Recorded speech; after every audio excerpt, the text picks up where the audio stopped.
Good afternoon, ladies and gentlemen. Welcome back to Bowl TV. This is Matt Canizaro alongside Aaron Smith, and we are here live at Samstown Bowling Center in Las Vegas. It is time for match play here at the 2017 Super Senior Classic. We have whittled the field down from a sold-out 140 down to 35 for the cashers round this morning, and now 12 for match play. So we got a little bit different setup now with some lane movement to spread things out a little bit for match play. So instead of 19 and 20, 21 and 22 as our featured pairs, we've now got 17 and 18 and 21 and 22. So we're split. We're going to have to flip back and forth between the two, as we obviously can't catch them both at one time. So to our left on 17 and 18, we've got our 2016 Super Senior Classic runner-up Ron Moore bowling our USBC Senior Masters runner-up Paul McCordick, lefty and a righty. And over here on 21 and 22, we've got the Hall of Famer Tom Baker taking on Warren Nelson. And Baker shot 300 in the final game of the cashers round, game 18, to sneak into the top 12 for match play. So a very cool moment there to see him step up huge. We talked about that prior to the end of the cashers round. The difference between the guy who's going to step up in that moment, make the big shots, or the one who's going to be in the number and maybe feel that pressure, squeeze it a little bit, and fall out. So the best of the best now, top 12. The way that it works here for the match play portion of this event, after 18 games of qualifying, the top 12 did advance. They were split into two groups, the odd numbers in one group, the even numbers in the other. And they're going to bowl 5 games of round-robin match play, followed by a position round. And at the end of 6 games of match play, total pinfall for 24 games, plus bonus pins for a win in each match. That will determine, of course, a leader in each group. The leader of the group automatically will advance to the TV finals that will take place tomorrow afternoon.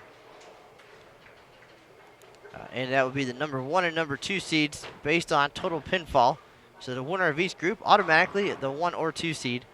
And then for each group, the 2, 3, and 4 qualifiers after match play will advance to the group stepladders tomorrow morning at 11 a.m. Eastern. So number 4 will take on number 3. The winner will bowl against the number 2 seed. And the winner of each group stepladder also will advance to the TV finals. And that will be the 3 and 4 seeds for the championship round based on average for the Super Senior Classic. So 2 seeds will be determined today, 1 and 2. We'll have a recap for you on Bowl.com later today. And then the 3 and 4 seeds for the finals will be determined tomorrow morning, followed closely by the championship round. So back to the action now. You're watching Tom Baker and Warren Nelson, both bowlers, having a little bit of a tough break here in the third frame. Nelson threw a great shot and mixed him up, only to leave the 7-10 on lane 21. And now Baker looking at a mess on 22. One shy of the Greek church there. So if you're curious about the results to this point, you can visit bowl.com/supersenior. It has the standings through the end of the cashers round, 18 game totals. You also can see live scoring, so you can follow your favorite players across the house. So right now, here in our matches, Warren Nelson leads the Hall of Famer Tom Baker by 4 pins after 3 frames. In our other match, Paul McCordick out to a quick lead, spare double.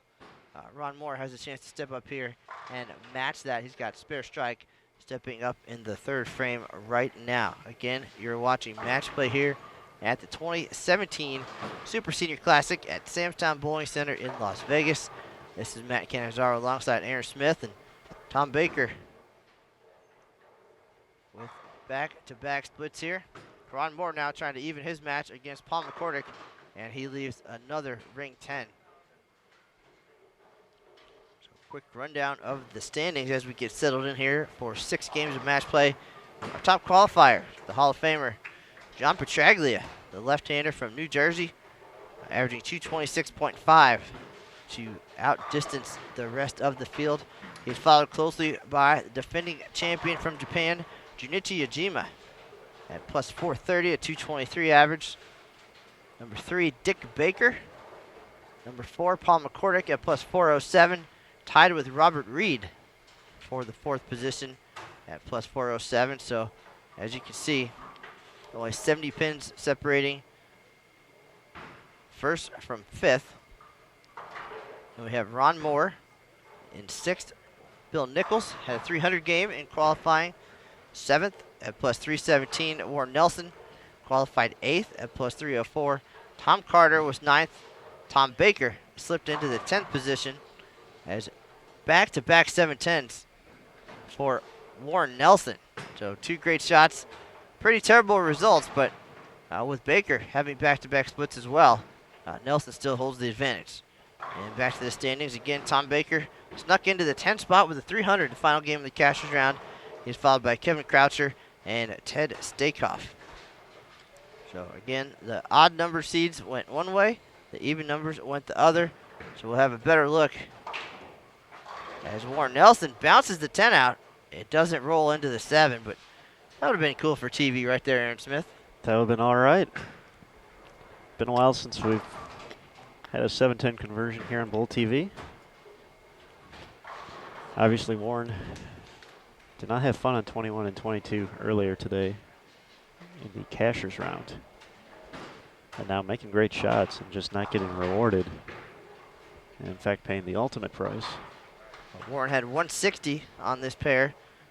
That was surrounded by games of 243, 246, 246, 220, and 202. He actually said before the match, he said, now if I could just stay away from that one bad game, that will ruin my block. And, well, nothing necessarily ruined at this point. He's one of 12 players battling for 4 spots in the championship round. So it's pretty cool that we have this format now where really nobody's out of it at this point. And you can even lower that window for him. It's just technically him and 6 players, or 5 other players, 6 total. Ratio works out the same. Still 1 in 3 shot of making the step ladder. So we'll go over to Paul McCordick real quick. Paul working on 3 in a row. This is his 5th frame. Holds the early advantage. Ron Moore looking for his first double, and 6-pin stands for the left-hander from Texas. Paul McCordick finished the Cashers round with 290 to jump into the 4th position. So he is in that second group right now for match play with the defending champ, Junichi Yajima. And now only 23 pins separating Yajima and Paul McCordick. But Ron Moore not far behind. Only 14 pins back coming into match play. So the idea is that this maintains the excitement for the fans and for the players, knowing that you're never really out of it.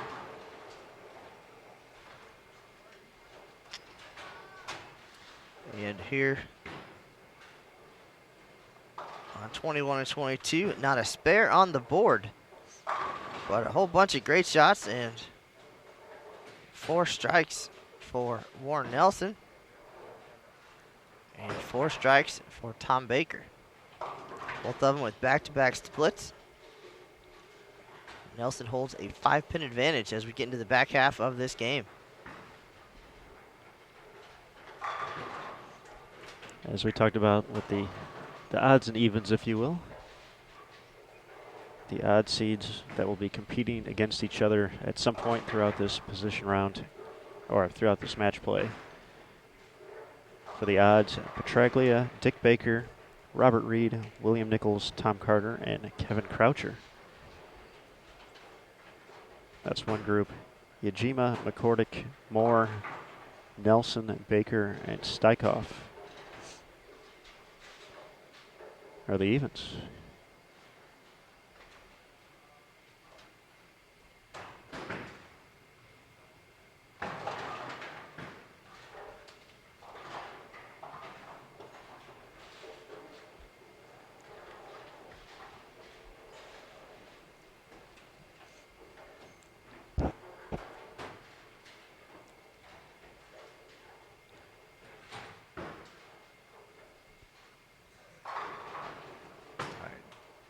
Baker steps off. He's got the opportunity to take the lead here after a third split in 7 frames by Warren Nelson.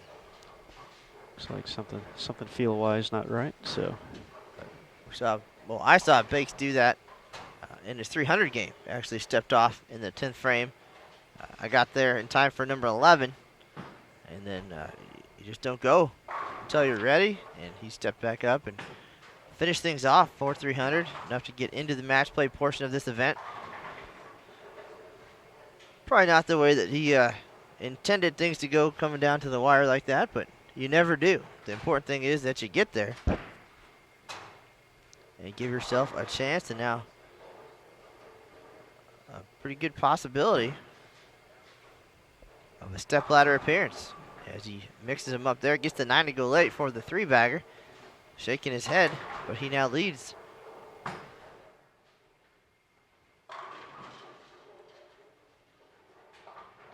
Taking a look over at 17 and 18, and Paul McCordick still in control. That was a strike in frame 6. We got the scoreboards up there. Hopefully you guys can see them. We're only got 3 cameras, so we're making it work the best we can. So we got scoreboards and everything. You can also follow live scoring. Ron Moore clean through 6, but just 1 strike so far, and Bakes.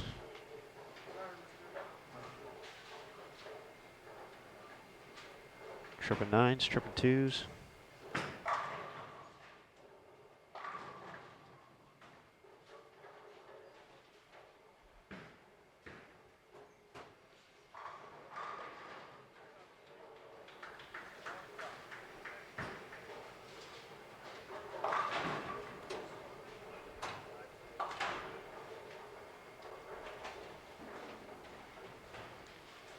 Warren Nelson not having a good time on this pair again.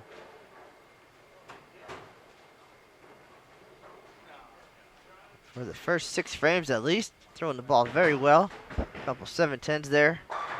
But last 2 shots errant. Looking at the 310 right now. And falling farther behind the Hall of Famer Tom Baker, who has 6 out of 8, including 4 in a row. Nice pickup there for Nelson. Again, total pinfall plus bonus pins, all carrying over. So what those 30 pins are, pretty important. Of course, you want to get everything you can regardless of the win or loss. Yeah, that's where folks a little bit lower in the standings can definitely make their move. Because obviously in 6 games, 200 pins or so, pretty tough to do on your own, especially with bowlers of this caliber, but get that little 30 pin bump.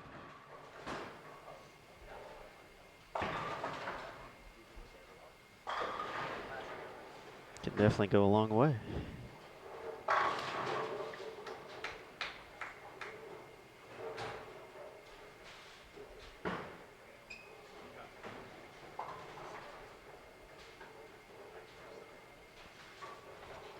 Max score for Warren Nelson, 198.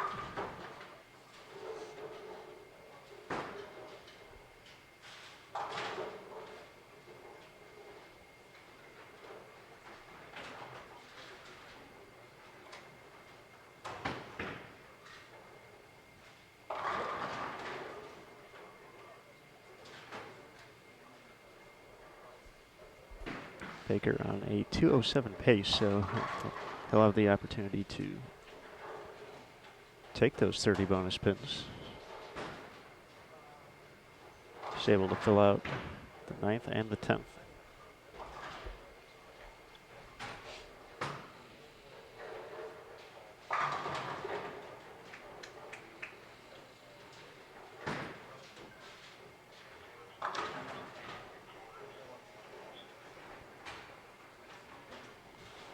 Don't see that one every day.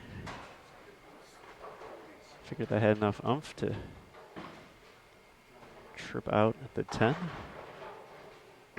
Well, Baker does put himself in a pretty tough situation here. Those 30 bonus pins pretty important for him, as he came in as the number 10 qualifier, so he's going to need to make some moves here in the group match play.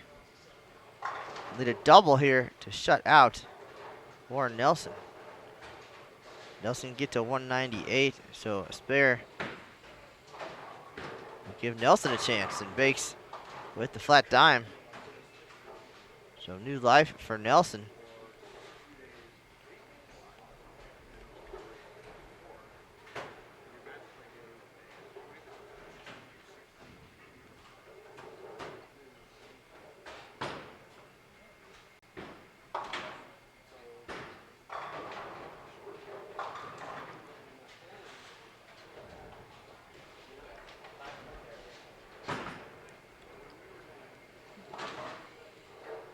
Baker gets just enough of the 10.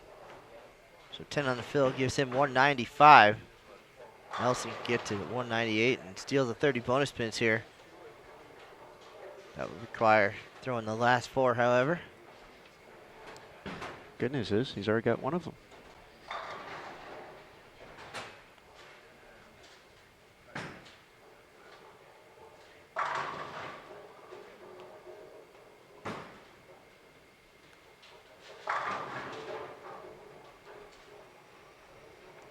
All right, so Biggs did all he could there, 195.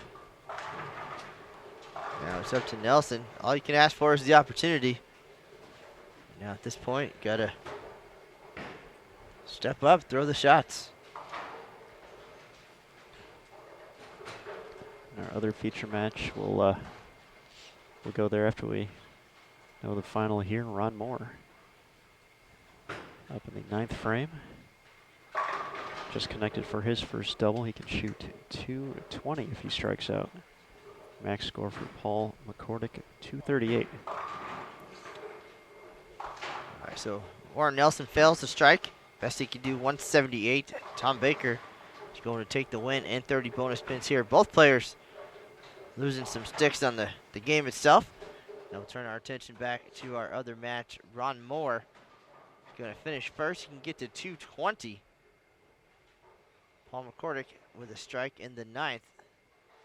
Can get to 238, but this 10th frame here could force him to have to throw the first strike in the 10th.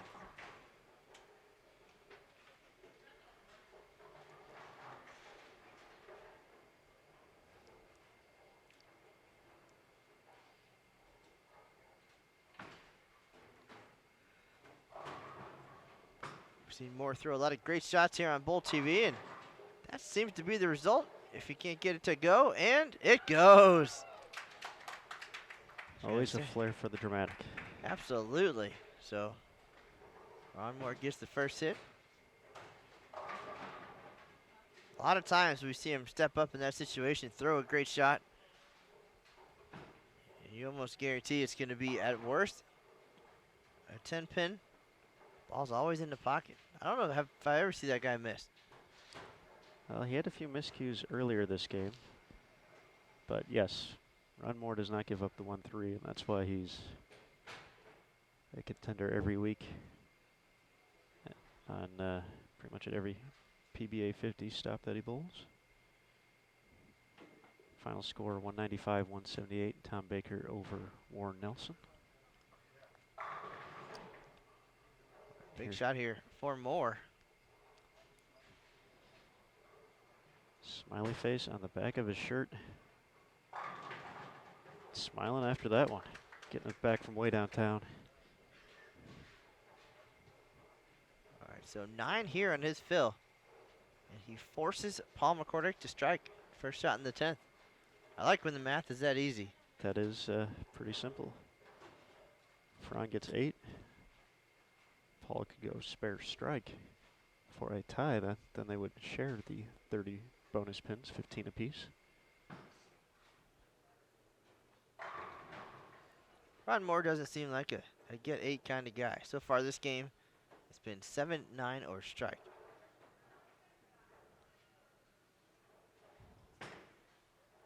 That looks like the strike type. And it was. 220 in the books.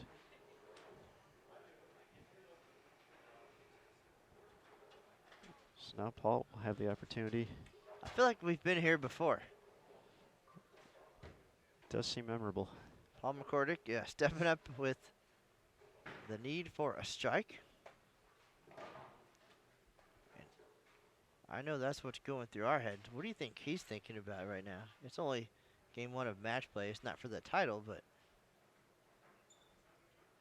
scenario, something that you put yourself in, and he delivers. Just thinking about making a quality shot. That's what he did. And I think a lot of guys did do that. They don't take the situation into mind at all. It's just another shot, and then another shot after that. So regardless of the situation, it's something they've done a bazillion times before. That's a lot. That is a lot. That might be a record or something. So that's almost better if you can just treat every shot as the same. Obviously, you want to knock down 10 pins every single time you step up.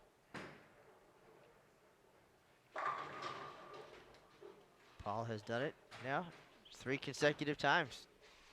He will win this match. He can get to 238 with one more. Ron Moore, 220.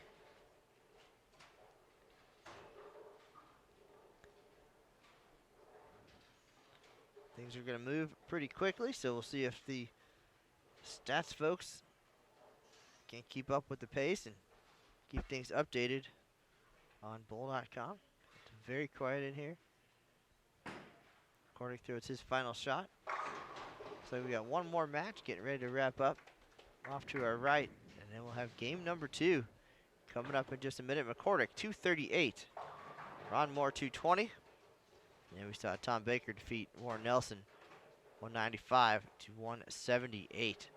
Take a quick break, and we will have our next match coming up in just a moment. You're watching continued coverage of the 2017 Super Senior Classic here at Samstown in Las Vegas. And Matt Canizaro alongside Aaron Smith back at it here on Bowl TV.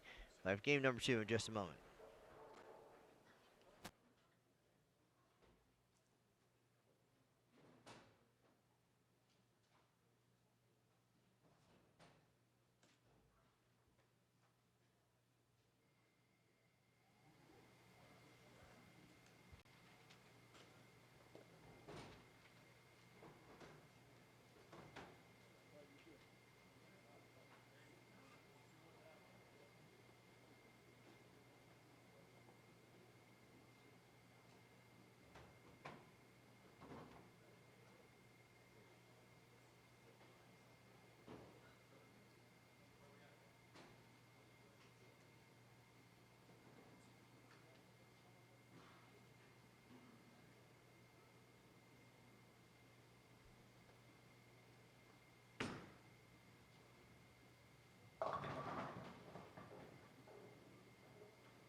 See, we weren't lying about that short break, although Matt still found a way to spill his coffee in that time. All right, game 2 of match play underway. Ron Moore moving from one feature pair to another. Now on 21 and 22, taking on Ted Steichoff. After Ted's opening shot, we'll go to 17 and 18. For a quick look, Tom Baker, who we saw last match, taking on Junichi Yajima. Get a quick look at Junichi's first shot. Baker open in the first.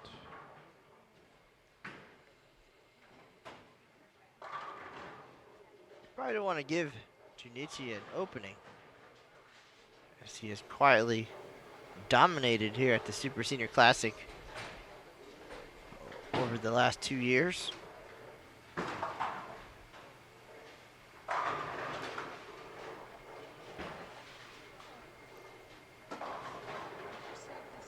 Looking to become the event's first 2-time winner, as well as first champion to successfully defend.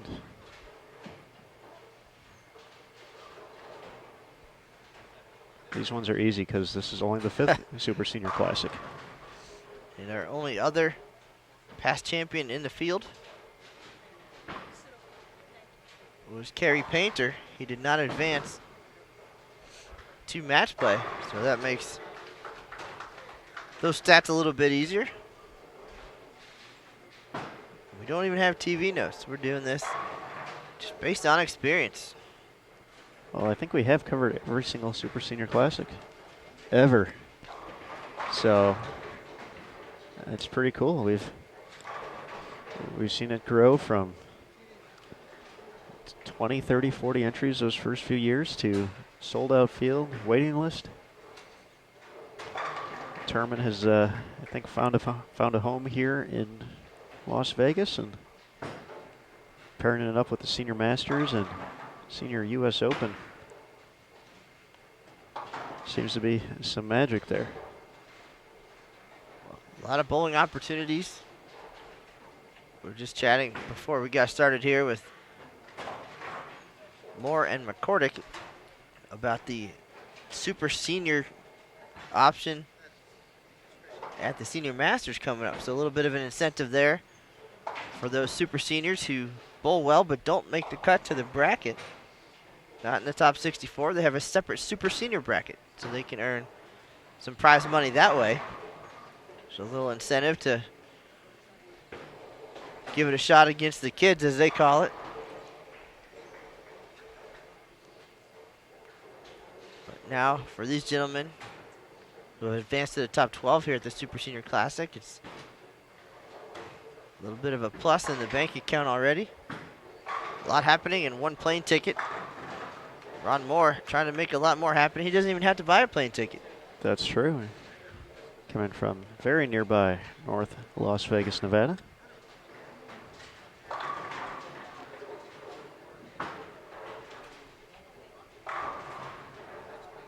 Ted, a little bit further trip coming from Black Hawk, South Dakota.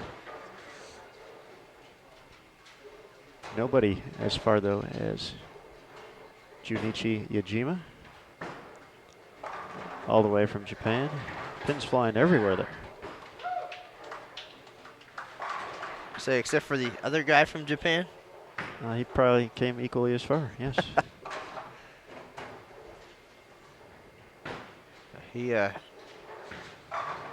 Koichiro Tamaki finished 27th, so I believe Greg Moore said he's already on his way home. Or at least on his way out of Samstown Bowling Center for a day or two. As the Senior Masters kicks off officially on Tuesday. Practice day Monday. Tomorrow, all about the Super Seniors. We'll be back at 8 a.m. local time, 11 a.m. Eastern for the group step ladders. And then the group step ladder winners will advance to the main step ladder.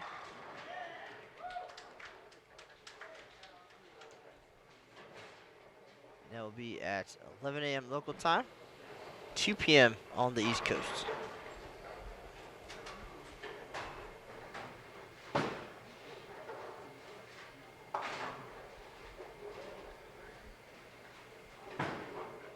Get a look at Tom Baker here, frame 4, looking for his first double. Yajima, 3 out of 4 to start. All 10 back for the Hall of Famer.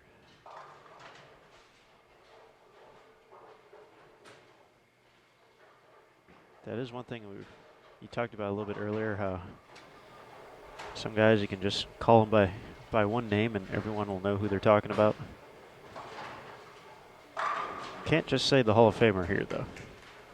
There's so many of them.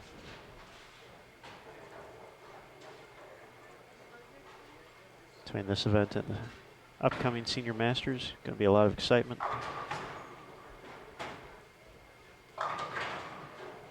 All unfolding live here on Bowl TV.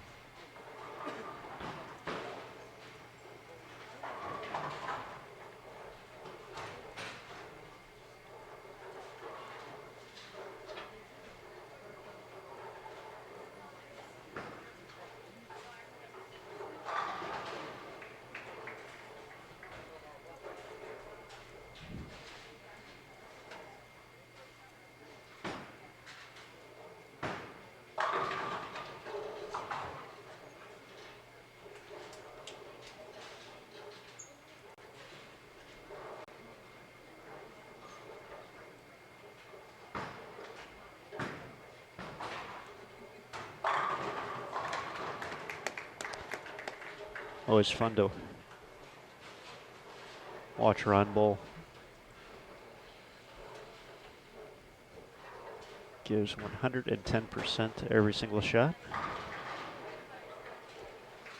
You can definitely know if he likes a shot, if he doesn't like a shot, as soon as he lets it go.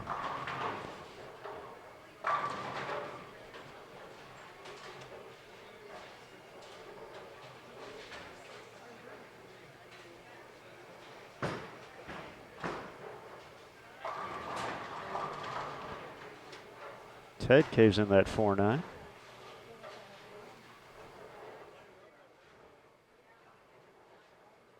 Close match here. Game 2 of 6 in match play at the 2017 Super Senior Classic. Baker looking for 4 in a row. That's going to push.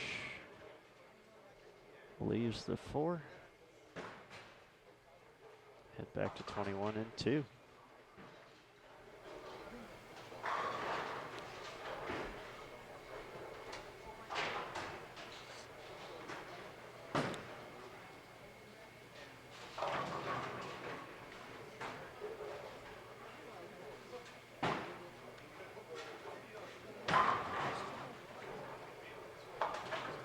So Stakeoff was the number. 12 spot for match play. Plus 257.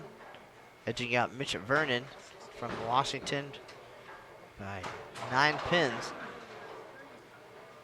And now really, instead of being in 12th place and trying to get to the top 4 in the step ladder, Stakeoff really is in 6th place. It only has to be 2 people to at least have a chance. That would get him into the group step ladder at worst.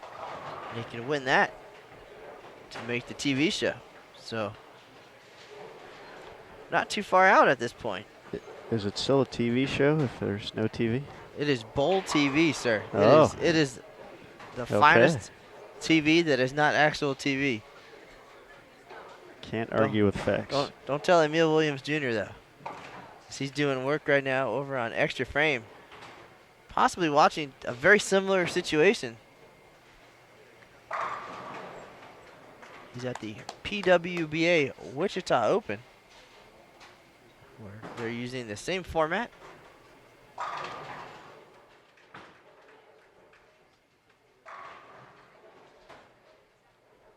Here we are taking a look at our defending champ, Ujima.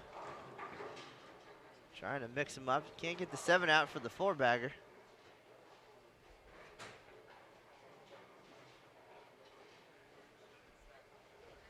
So he's got a 20-pin advantage over Tom Baker here, as we're now in the back half of our second game of match play.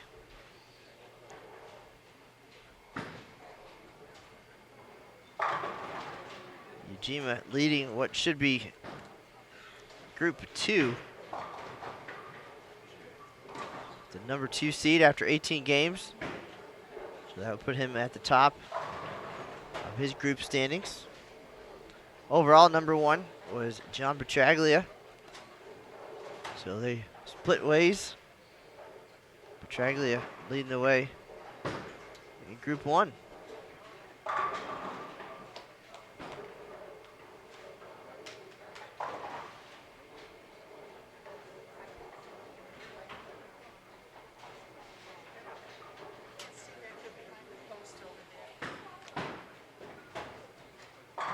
Stakeoff here, throwing good shots, but finding himself falling way behind Ron Moore. Ron striking in 6 of his 7 frames. 280 possibility.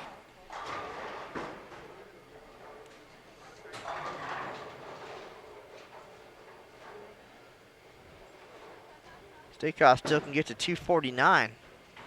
And another great shot, but the third 710 we've seen in 2 games here. Perhaps they put in some new pins for the Super Senior Classic and the Senior Masters. Certainly some stubborn pins. Perhaps they're overworked and underpaid. Taking a stand here. Pins on strike. We'll be here all weekend, folks.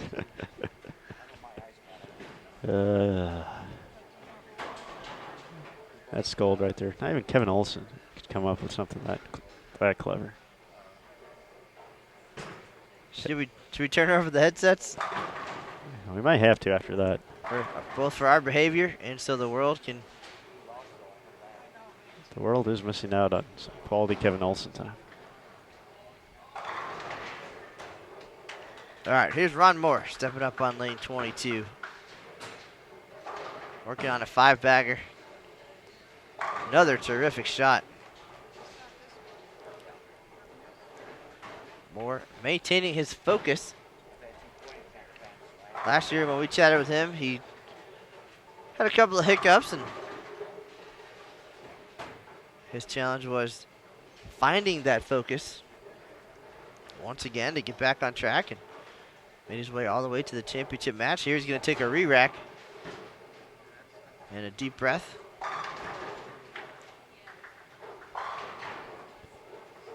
Max score for Ted is 217 after that 710, so Ron gonna collect this 30 more or less, just a matter of final score, but obviously adding 280 behind that 30, big time. Ron's got his target in sight. 2 pairs to his left, but Ujima doesn't want to back down. Junichi can get to 258 and possibly pick up a win here.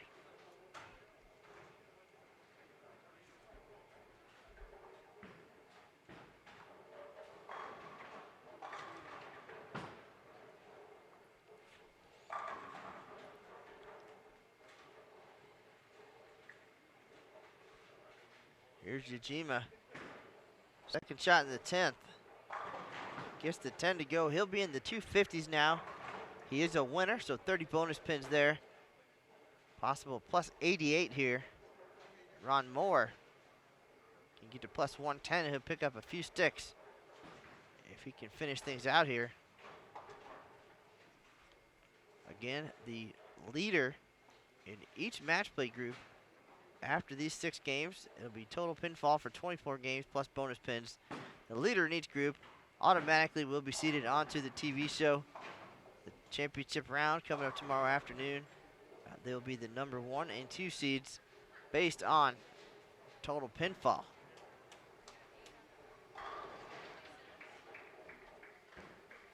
So I think most bowlers would say they would like to be the number 1 seed, then they're guaranteed obviously at least second place money, and they're only 1 win away from the championship. Whereas it's always nice to possibly have an extra game to get loose and get comfortable before bowling for the title, but you also run the risk of then losing that match and finishing in a lower position. So always interesting to hear the bowlers' feelings on being in that situation, but I think most would say being 1 win away from the title is the ideal spot.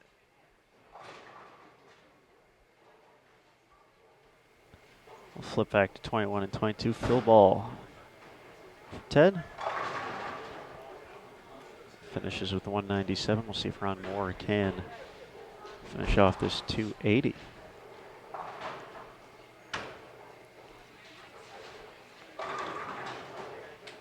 Tom Baker's going to lose his match to Ujima, but a chance to pick up a few pins here. He can get to 237. Here's Moore. 280 possibility.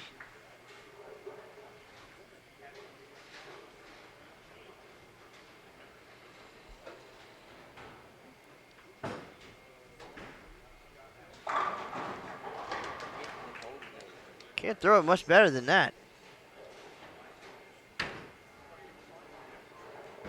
10 pins straight up in the air.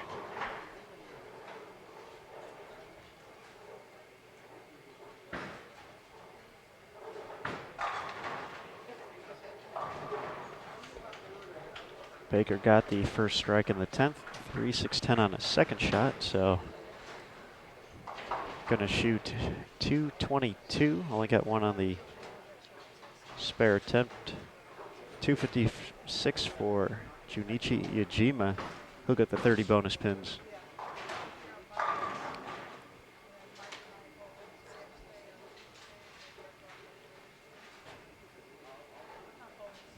Round more. Looked like that one didn't quite have the same shape that the last one did. Maybe got it out a little bit. Didn't drive real hard towards the pocket. Yes, Left himself a 10 pin.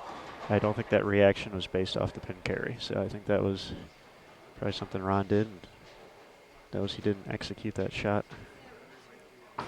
to his fullest, perhaps. Still shoots a nice 269. Picks up about 13 pins on Yajima. 2 games in the books, 4 to go. Certainly being guaranteed a spot in the finals is the goal right now. Get to sleep late tomorrow morning.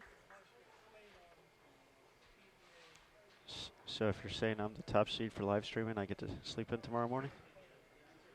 Well, I think by default, based on the schedule for the evening, that's true, since only one of us will be sleeping. As we have some excitement on tap for the USBC Open Championships tonight on the late squad. Some top contenders, including 4-time Eagle winner Matt McNeil. So I'll head over there tonight after this concludes. And then we'll be back here in the morning, 8 a.m. local time, 11 a.m. Eastern.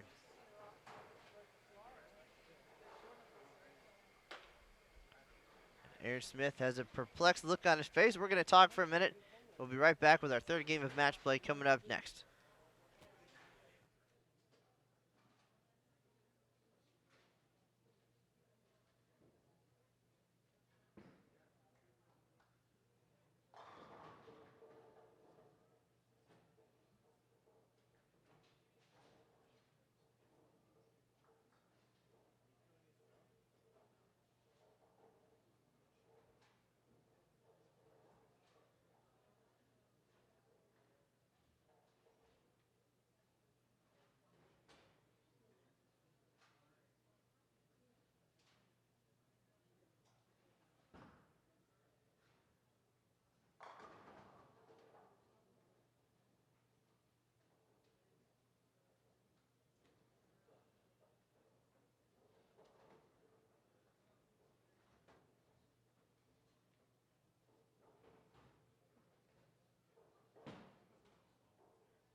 All right, we're moving around. Game 3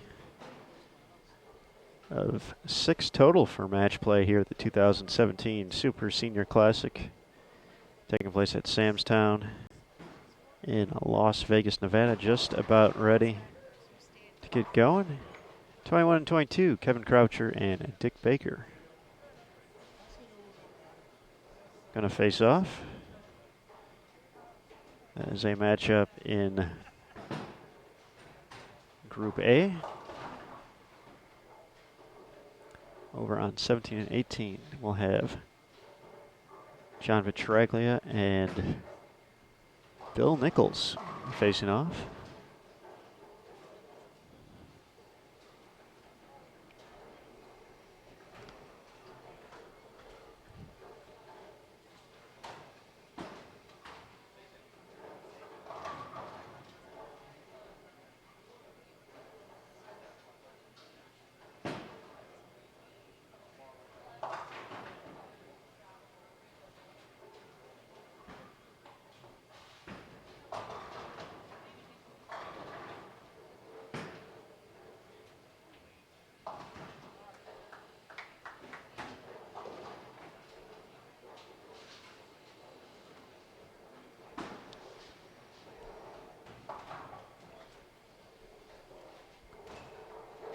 Talked a lot about Dick Baker in the previous round.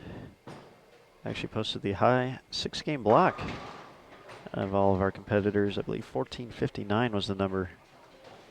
So got to take home the high qualifier award for the Cashers round. Giant Petralia earning the top overall qualifier award, leading the field here at Samstown for 18 total games.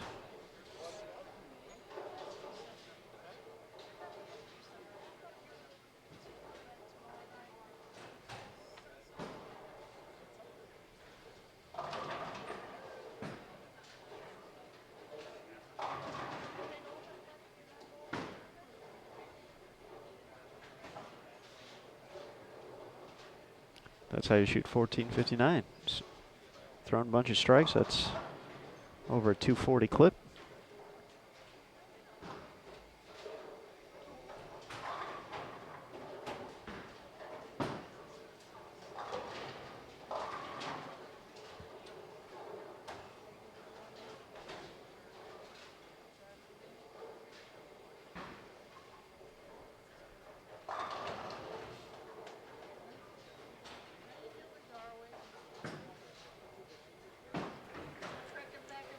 I decided to come back, Aaron Smith. It's a wise decision. Things look lopsided over here.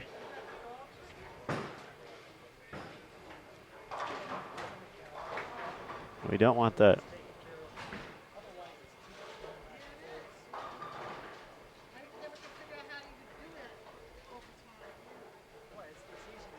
I'll head over to 17 and 18 real quick for a first look. Open in frame number 2 from Bill Nichols. Petralia spare in the first. Dials up all 10 in the second. I never could do that. Just the way they effortlessly slap out the 7.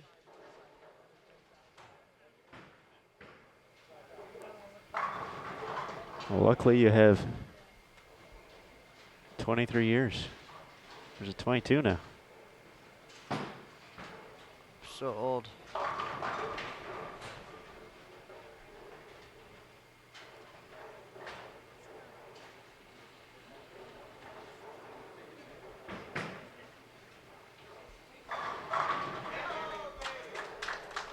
As promised, Gregory S. Moore has delivered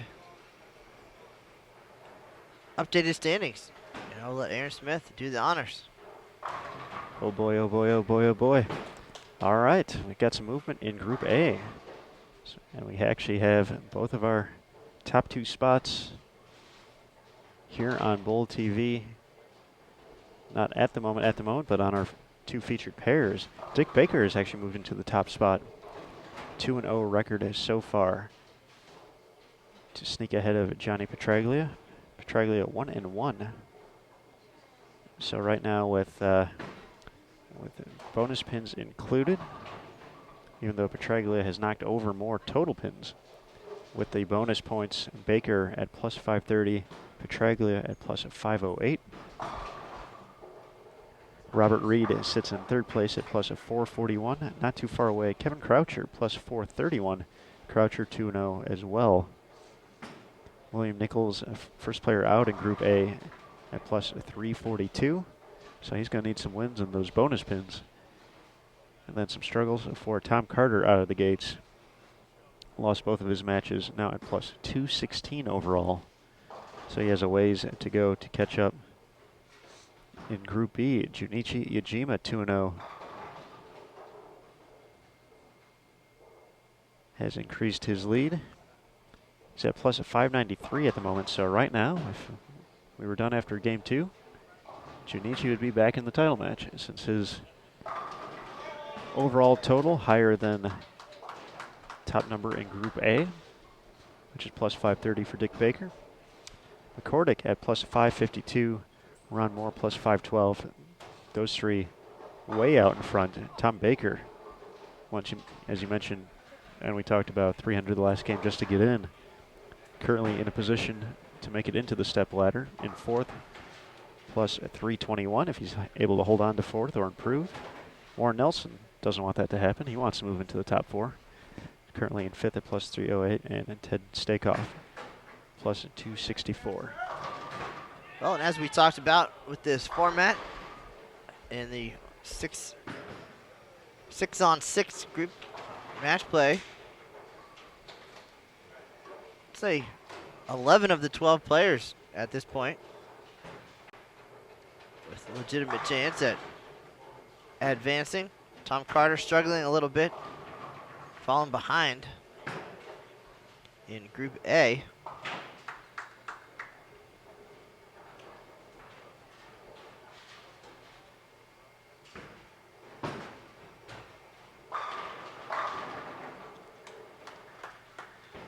Croucher delivers his first strike of this match against Group A leader Dick Baker.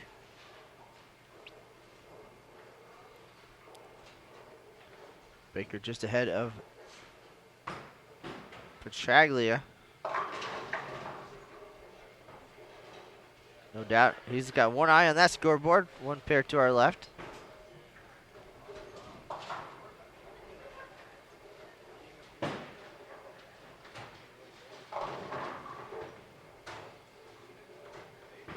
Leading your group guarantees a spot in the championship round. It's got to be a pretty good feeling right there to leave here today,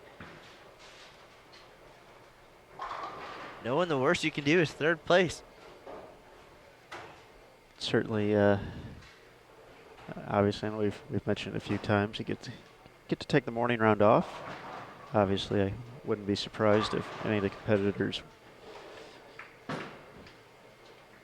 still made an appearance here at Sam's Town to watch their fellow competitors and get an idea of what's happening. Of course, they'll end on 21-22, going to be our stepladder finals pair.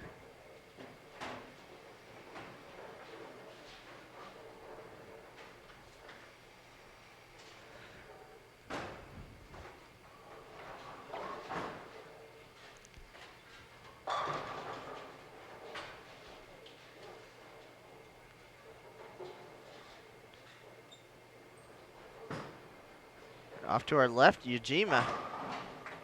Not letting up here. Started this game with the front 4 before an 8 spare.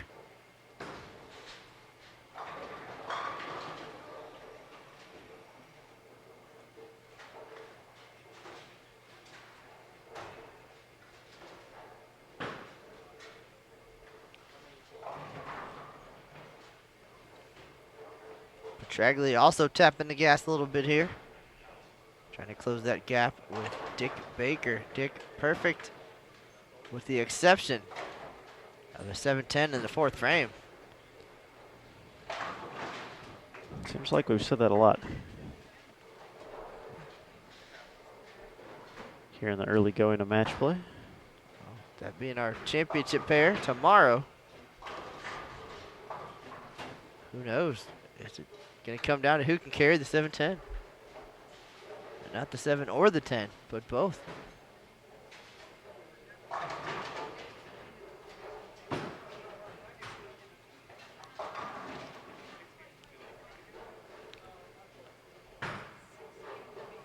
Croucher in trouble here. We'll go ahead and flip over to 17 and 18. Petralia with a 4-6 combo of his own. Leaving the 4-6-10 in the 6th frame. His first open has 125 in the 6th. William Nichols finds himself down 11. So Petralia stepping up next on 17. They're gonna get that head pin reset on 18 first.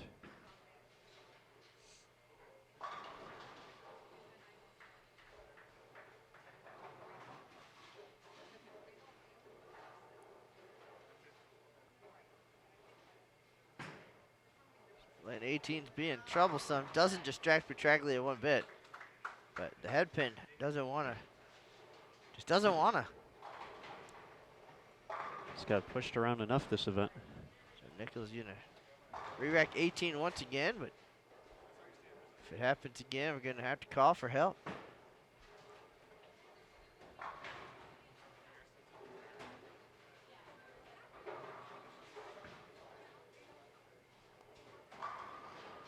Perfection. We are ready to roll. 10 is a good number.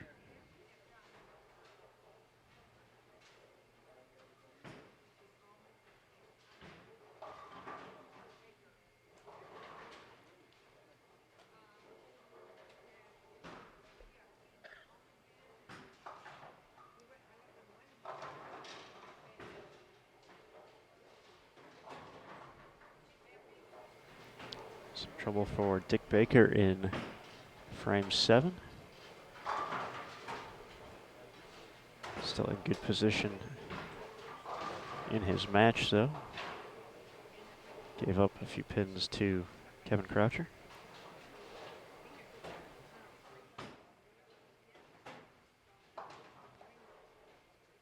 A lot of these competitors so mild and unassuming, but once they get in the lanes, a little bit of fire.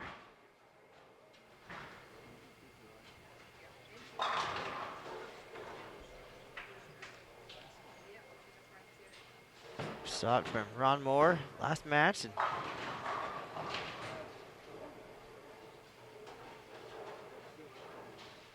little bit of it from Dick Baker here.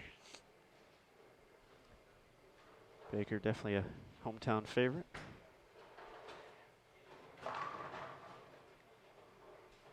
Quite a few hometown favorites, though, here in Las Vegas. Maybe not their original hometown, but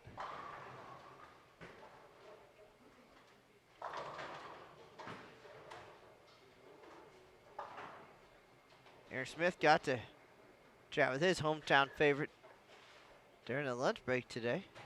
very brief. Very brief, but meaningful. I could see it. meaningful regardless. Petralia double in the 7th and the 8th.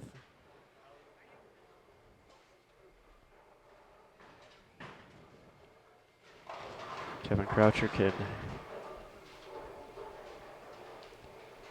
post a big double here. Connects his first double here in game 3. Go back to Petralia real quick for frame number 9.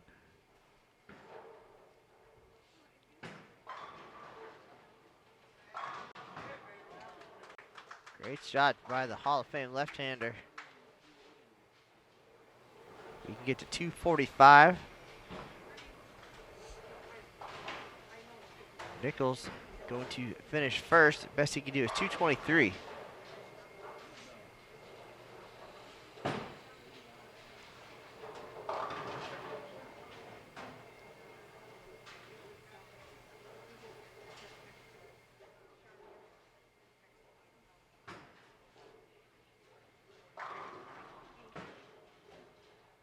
Bill can definitely put a little pressure on here.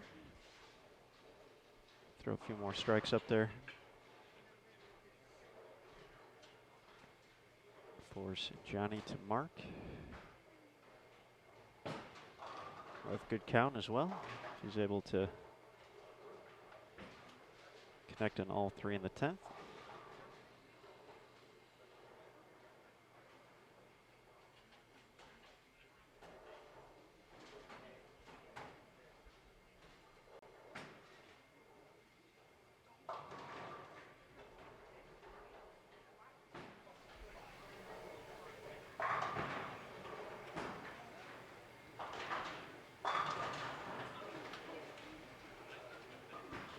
Here's Baker up. He's going to finish things out. He can get to 218. And another 710. We're getting close to double digits here on our featured pair.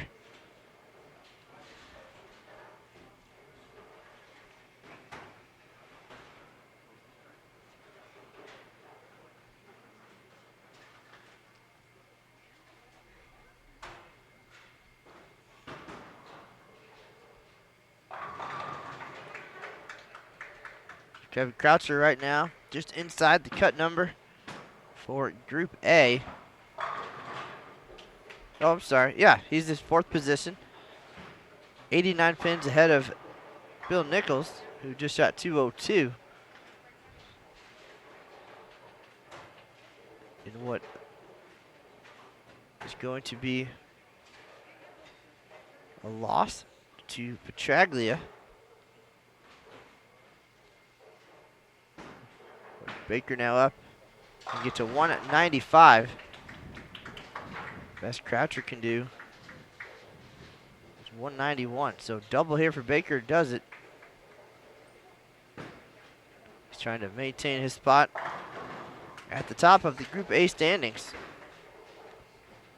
Well, as close as that is, if Petralia can finish out this game.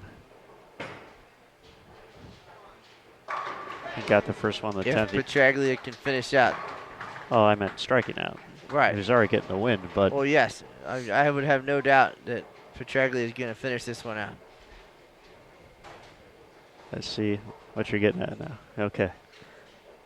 Yes, the ultimate confidence in the Hall of Famer. Except for that one time, but we don't focus on the past. All right, so Baker leaves the flat 7. Back to Johnny P. Already in the 230s, looking to get into the 240s. He's going to pick up the bonus pins anyway. Plus is plus this game. So Plus is a plus. plus is a plus. Petralia going to go around Dick Baker. Baker finishes with 185.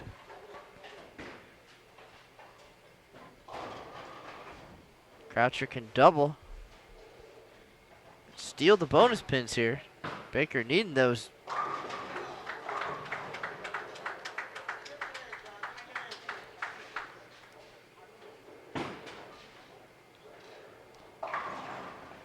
Last couple shots for Croucher were left off his hand. You could tell it wasn't going to be good news. And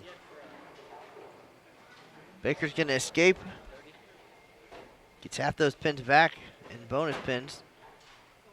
So minus 15 just turned into plus 15. Croucher giving away a few more sticks. So his 169. He was 89 pins ahead of Nichols.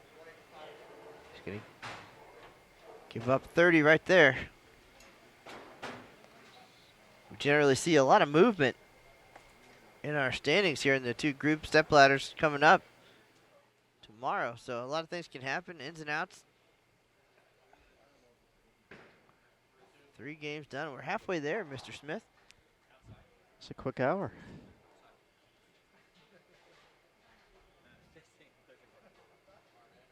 Looks like we'll quickly be moving into game 4 as well. Got some names popping up. Looks like Warren Nelson and Ted Steichoff over on 17 and 18.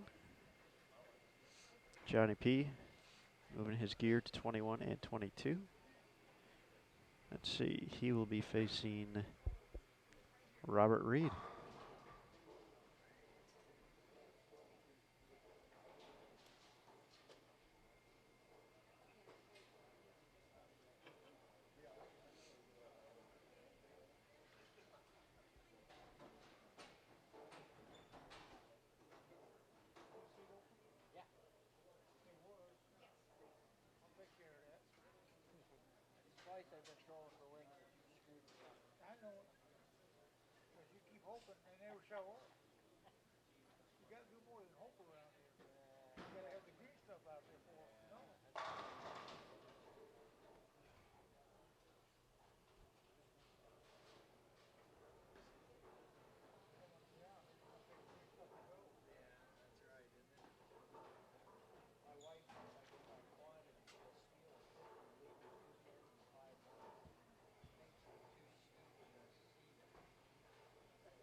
Warren and Ted getting going on 17 and 18.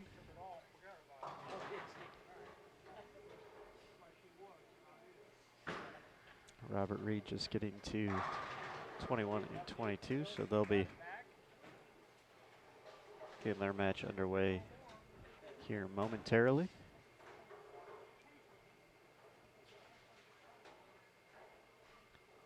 Just a reminder, after game 5, we'll take a few minutes, calculate all the scores, wins, losses, and we will have a position round to wrap things up. I was just thinking ahead to tomorrow. And for some of these players, or 2 of these players, they're going to have all night to think about it and wonder, and how's it going to go? And 2 of the bowlers are going to wake up with the sun and have 1 game to bowl. And that's going to be it. We'll go quick. We'll be quick and decisive.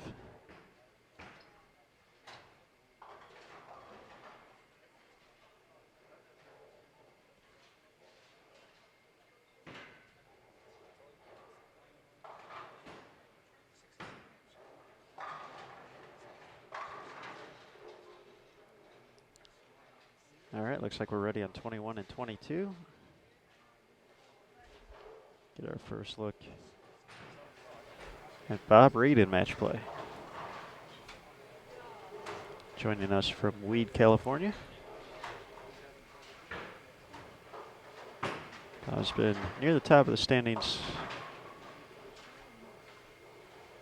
all week so far, which technically is only 2 days, but has been near the top of the standings here in the early going. I think for some of the bowlers, bowling 12 games in 1 day, it feels like a week. Certainly getting their money's worth.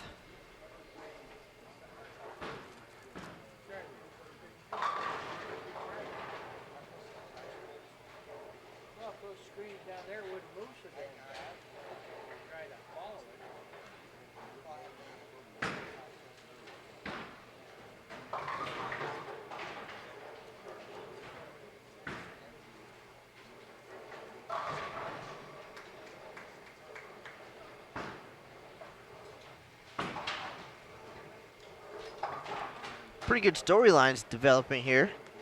Of course, we had the defending champ, Junichi Yajima, became the first international player to win the Super Senior Classic, and now looking to become the first multiple winner and first back-to-back winner, obviously.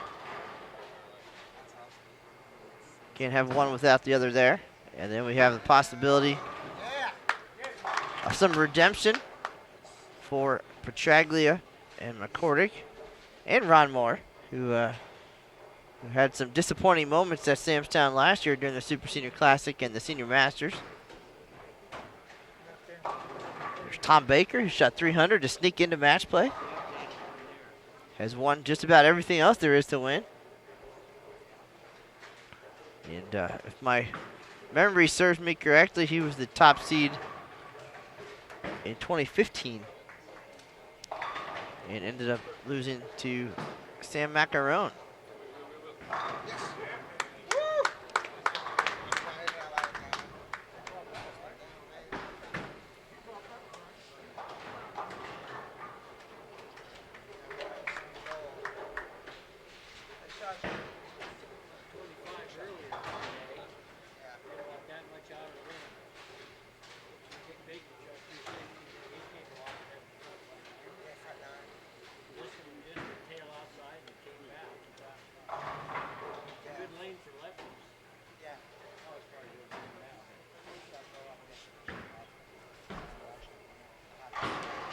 Bob Reed looking to bounce back after the washout.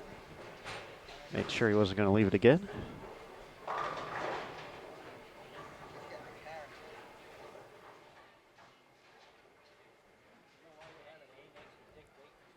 Funny how the bowling mind works.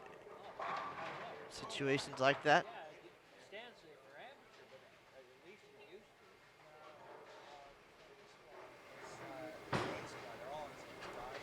Please continue. Well, the tendency seems to be if you split or wash out, you sometimes unconsciously, subconsciously overcompensate on your next shot based on that, even though it's a different lane, different situation. Say, well, I washed out last time, so I'm going to hit this one a little extra hard.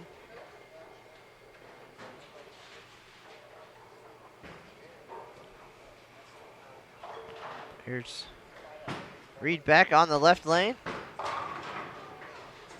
Again, washed out there on the first shot. Now through the face, leaving the 610. So perhaps that overcompensation happening.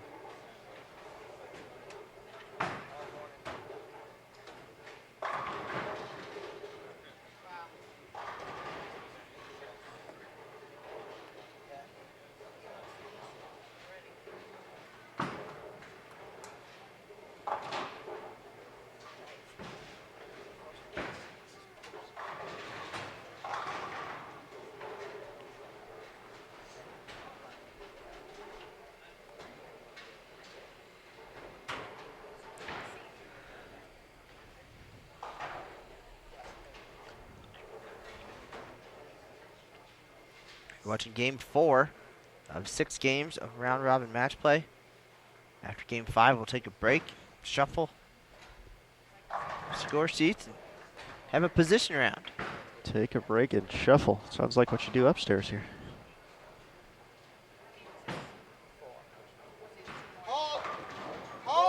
Petralia getting the 6 and the 7 to go late.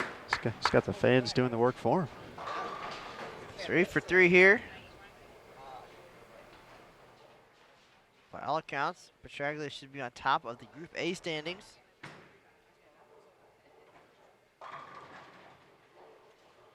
Trying to hold that position. That would guarantee him a spot in the championship round. And then either he or the leader of Group B would be the #1 seed. Based on total pinfall at this point. Junichi Yajima. We're still waiting for the standings after 3. Looks like they're up on the board, so they should be up online as well. And if not, they'll be up momentarily. Warren Nelson getting in a mix-up for his first strike here in game 4, but finds himself down early. Sykov, 3 out of 4, working on a double.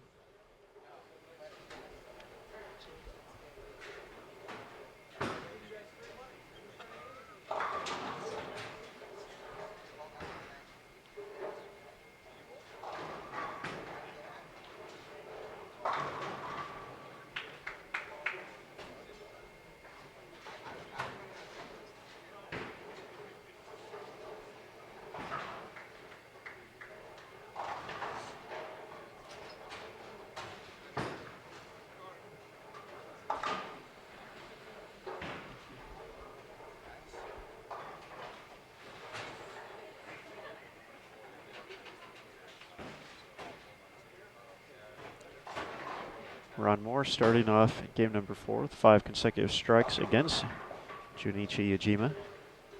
Yajima 3 splits in the first 5 frames. Chance for Moore to make up some ground.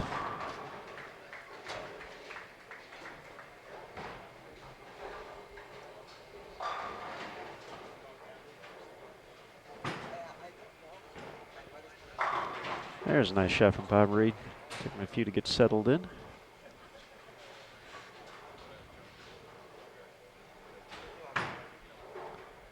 Find himself down early.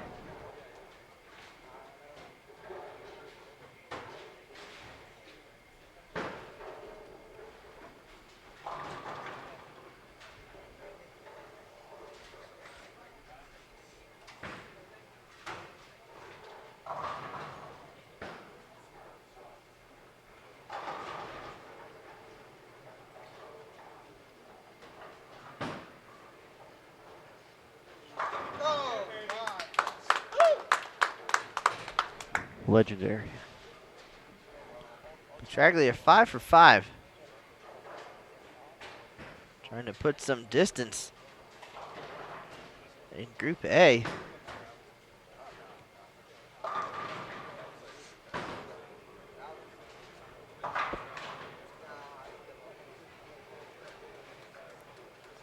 At that point, we need to track down the Group B leader as far as total pinfall to lock up that #1 spot for the championship round. And the 7 won't go. So string ends at 5. A huge advantage here for Petralia halfway through our 4th game of match play already.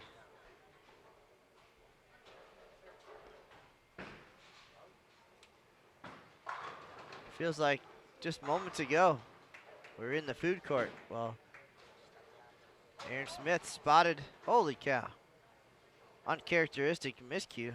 Apparently the world doesn't need to hear my stories. Petralia misses the 7 pin. Disbelief. I feel that's probably not the first time, but doesn't happen very often for the Hall of Famer.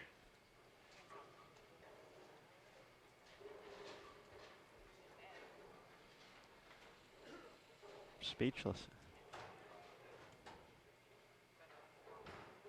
Warren Nelson makes it 3 in a row. Now I know what it feels like watching me shoot spares. Fortunately, Johnny will make it 99 out of 100 times. If you were the opposite of that ratio, I would. I feel that would be exaggerated. I agree. Every once in a while.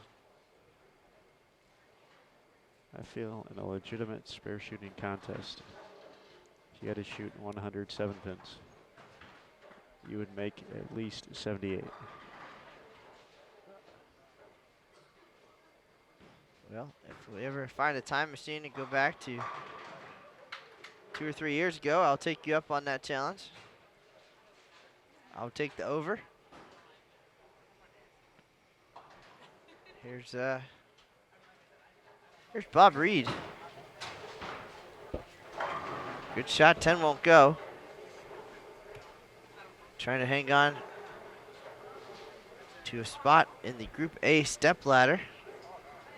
That'll take place again tomorrow at 11 a.m. Eastern. The winner of each step ladder will advance to the championship round, earning either the 3 or 4 seed, which really only means choice of lane. Who goes first? By today's end, we'll know our #1 and #2 seeds.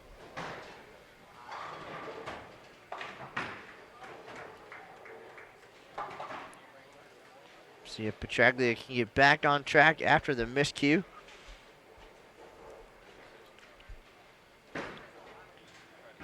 Leads by 33. That's one way to not have to worry about shooting spares. Actually, that's kind of the only way to not have to worry about it. To knock them all down on the first try. He could just be an excellent spare shooter. Always an option.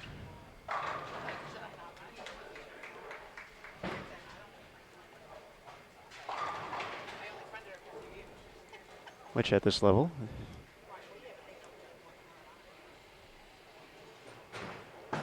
these gentlemen are.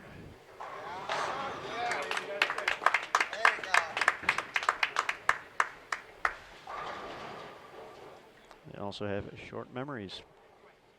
Forgetting about that miscue and throwing a few great shots.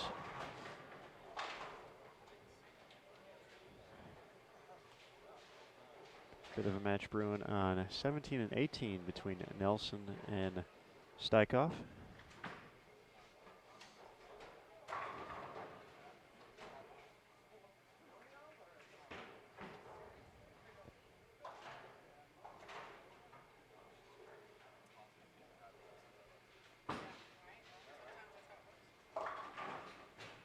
Junichi Yajima not having a good game on the other side of our pillar here on 25 and 6. Best he could do is 180 this game.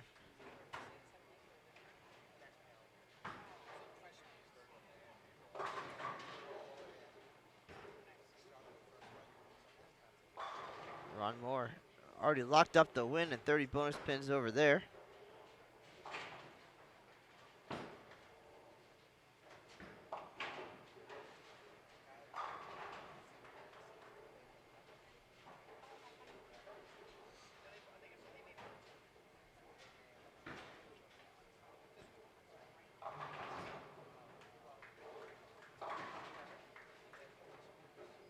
Spare gives Warren Nelson the slightest advantage. Ted can go up there in the ninth and reclaim the lead, however.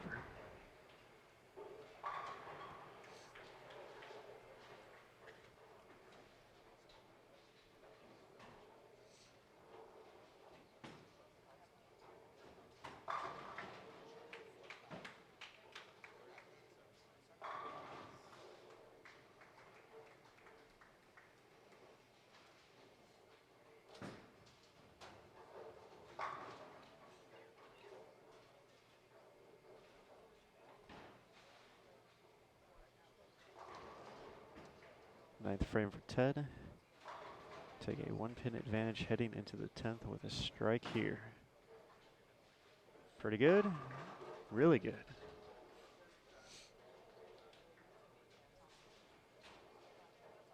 Johnny Petralia is going to take the win here. Get one more look at him.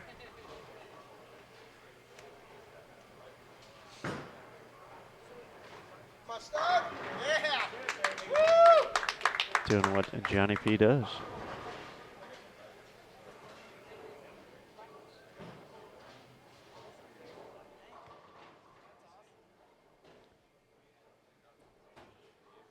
Ted has the opportunity to shut out with all 3 in the 10th.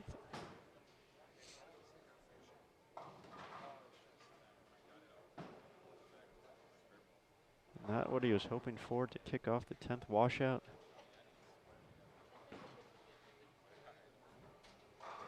Now Nelson will just need to match the rest of the way out. He'll take home those 30 bonus pins. Petralia leaves the 6-8 first shot of the 10th. Match well in hand, but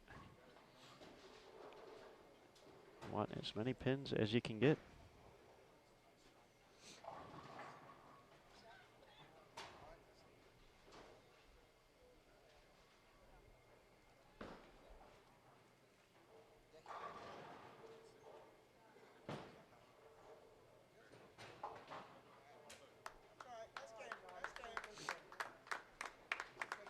All right, Nelson just needs a decent count here to lock this up.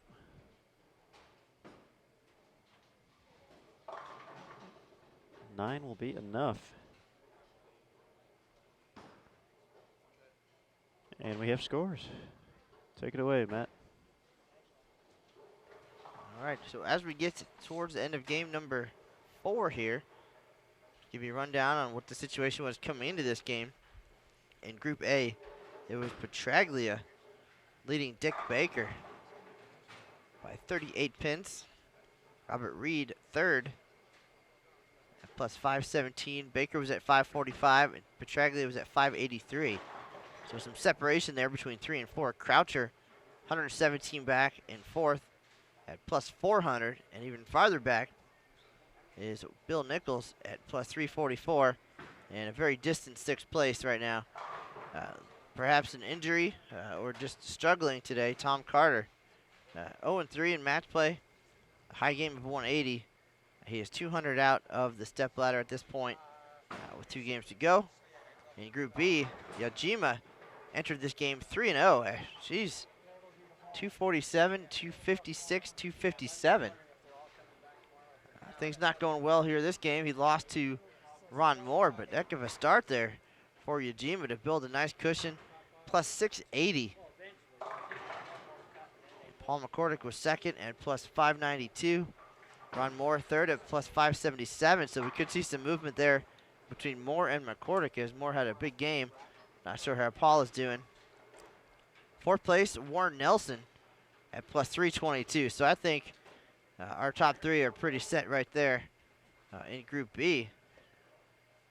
And then Tom Baker, 5th, 17 out, plus 305. Stakeoff, plus 253. So not out of it, but we'll have a little bit of work to do in there in Game 4. And then the rest of the way. So some good possibilities on the B side. Still about a 5-player race on the A side. Question is, can Yajima hold on and take that #1 spot? He had about a 97 pin lead as far as total pinfall. Should he remain the leader in Group B? But Paul McCordick and Ron Moore with some potential now. Yajima, things weren't going well there, so they could close the gap. We'll find out here in just a minute. We'll get the updated standings. Game number 5 coming up already. So at the end of this game, they will have seen each other once in round robin. Then we'll take a quick break, shuffle things up, and get ready for the position round. So here we have Yajima and McCordick going to do battle on 21 and 22. We'll see if either Paul or Ron Moore can catch the defending champ here with 2 games to go. What a start, though. 760 for Yajima.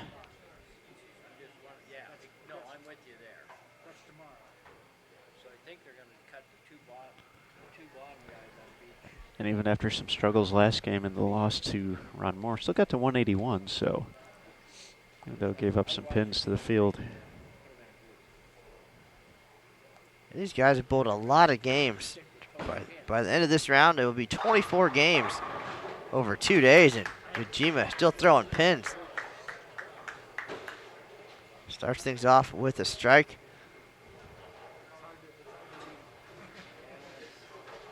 He was our leader yesterday in qualifying. Aaron, did you get a chance to chat with him at all, or is there a bit of a situation there where the conversation might not flow as freely? Well, yes, we did get to talk a little bit. Did have some help from one of his friends who joined us, actually from a little bit further north in Reno, who became friends with Junichi, who was actually helping us out in the chat last year, kind of offering some tidbits. So he's actually here on site, so talked a little bit, but definitely helped having the extra set of ears there, just in case there were anything lost in translation. But Junichi definitely remembered taking the picture, partying with us last year as he grabbed the win here at Samstown. Of course, when you come down the escalator, it's got the picture of him hanging up with the trophy. So a cool way to welcome the competitors.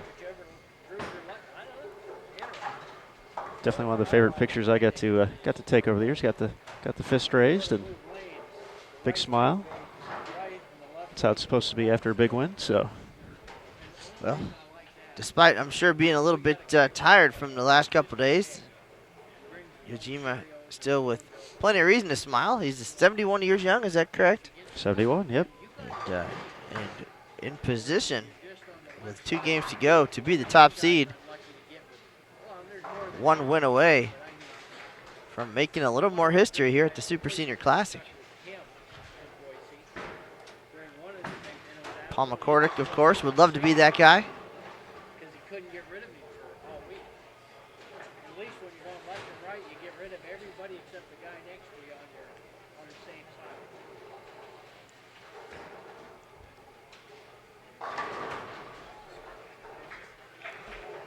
Our top 3 in Group B really pulling away here. Yajima, McCordick, and Moore.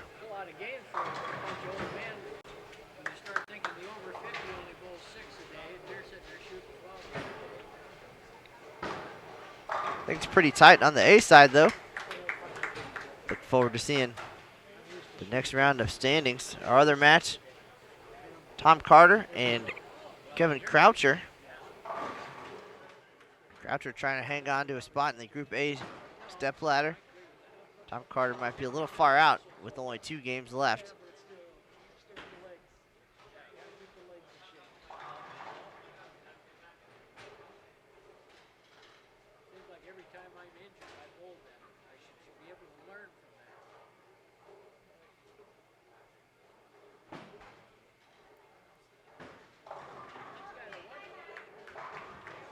Yajima 3 for 3.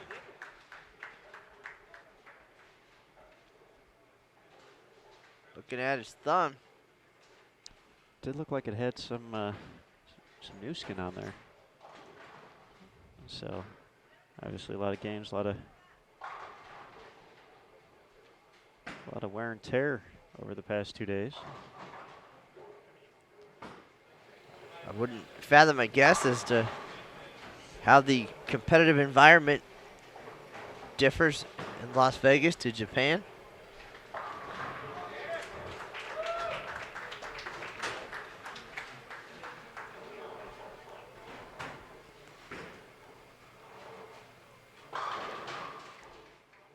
Get our first look at Tom Carter here in match play.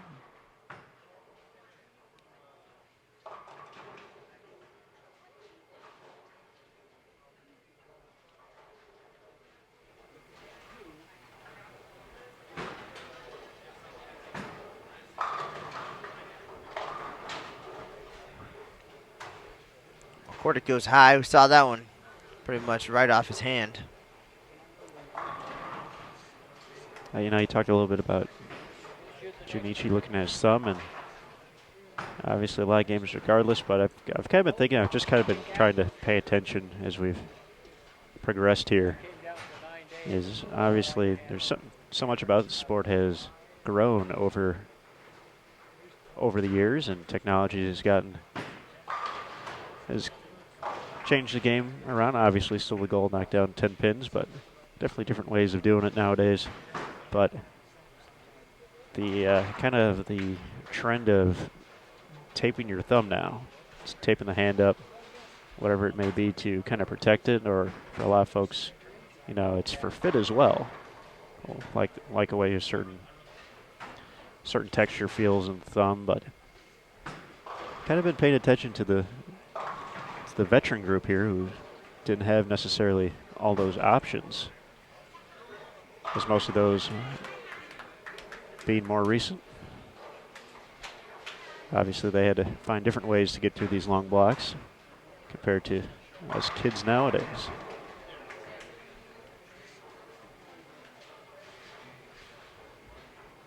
But that's just me, because I struggle with those issues personally, so I find it interesting.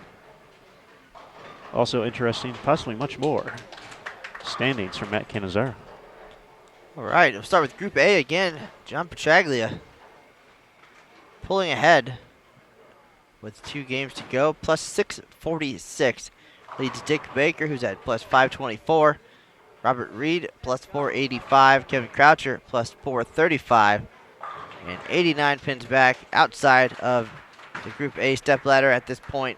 William Nichols, plus 346. And Tom Carter, plus 243. So Croucher can put some pressure on here. He's got the front 4.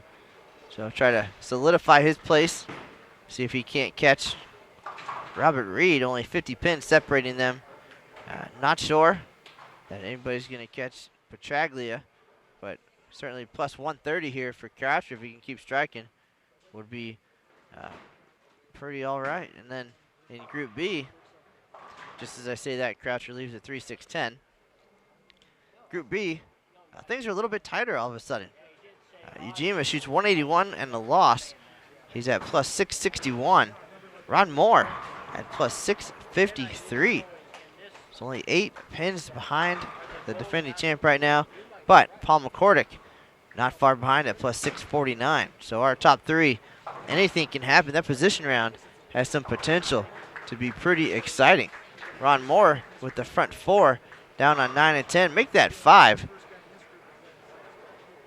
So with the possibility of an exciting position round, Ron Moore says, nay, I'm just going to get them all here and outdistance everybody. But it's the 3-player race right now for the top spot in Group B. 4th place, Warren Nelson at plus 365. Tom Baker at plus 319, 46 back. And Ted Steikoff at plus 251, 114 out. So that last spot in the group stepladder really could come down to any of those 3 players, especially with position round coming up next. Ujima with the open frame after the front four. That already, on paper, puts Ron Moore ahead of him.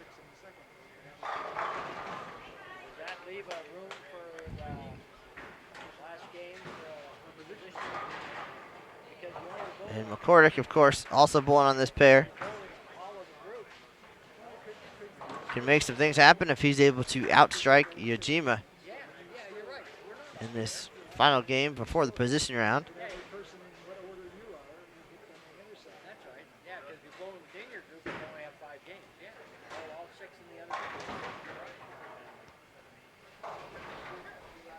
Those are some crazy close standings in Group B.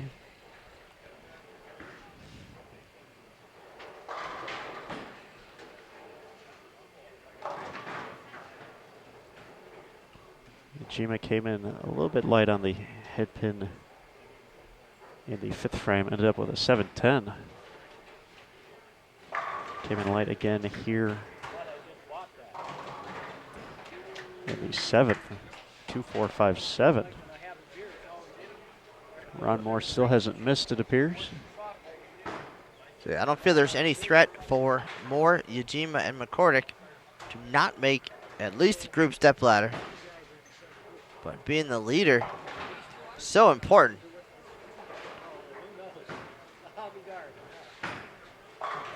And with Petralia coming in hot there in the Group A, that top seed is not a lock at this point either for the finals. That is based on total pinfall with bonus pins.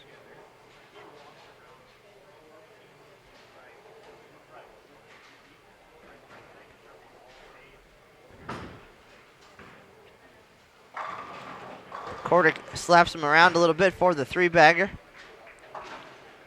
Taking advantage of a pair of Ujima open frames. Cordick still can get to the 260s. Best Ujima can do 234.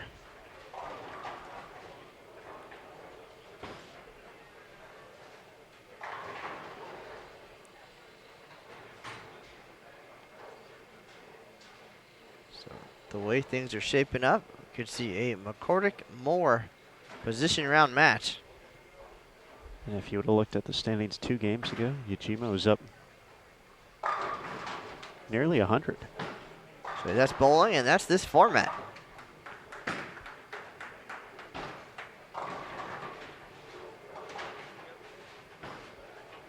Four of these players of the 12 will go home today, and that's it.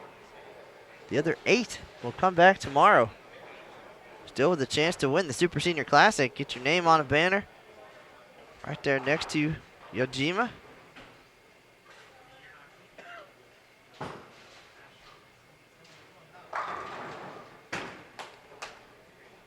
I think he'd like to see his name next to his name. Let's see if he can figure out 21 here.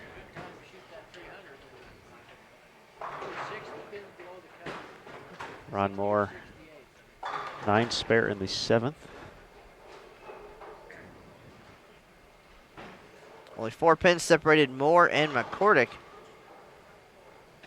coming into this game. Both players stringing strikes here in game 5.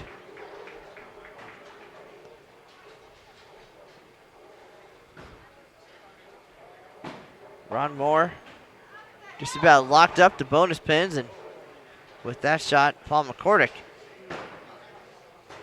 on the verge of 30 bonus pins as well. So probably at this point, almost safe to say, Moore and McCordick. Moore's made it 7 out of 8. Warren Nelson, an early double, but an open to follow that, so not really putting any pressure on Ron, so I would have to agree. Well, and then between McCordick and Moore, probably will come down to who wins that game. It will be for a guaranteed spot on the TV show.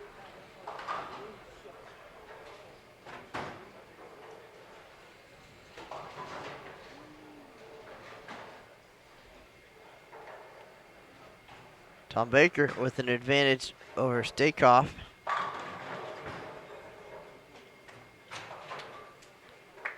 Baker 46 pins behind Warren Nelson.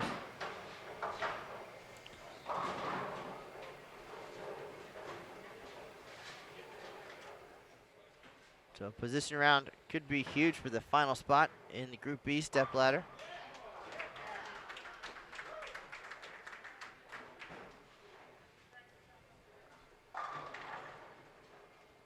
Kordic, 5 count in the 9th.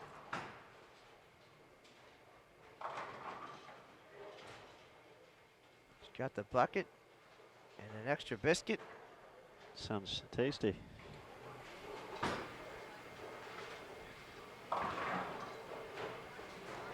Leaves one up, but just needs to stay behind the foul line to record the win. Gotta make it a little bit tougher to run down Ron Moore. Is going to catapult into the top spot of Group B. It's going to change that dynamic in the position round now. What could have been decided just simply by winning might be a more than 30 pin advantage for Ron Moore. So more for more.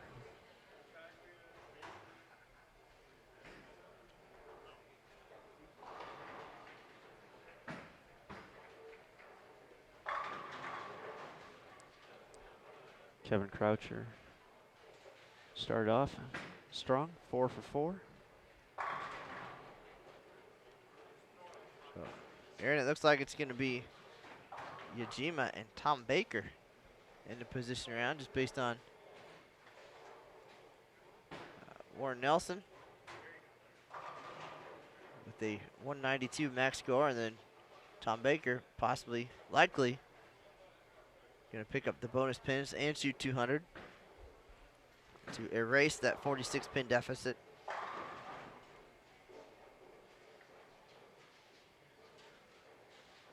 I think it's kind of quiet in Group A around us right now.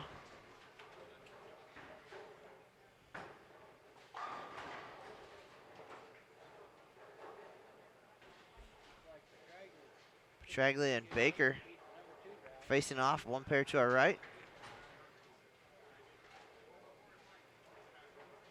Petralia is going to win that game.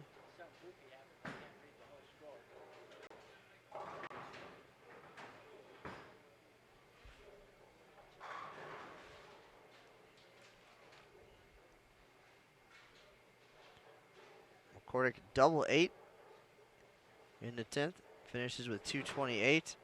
There's Tom Carter.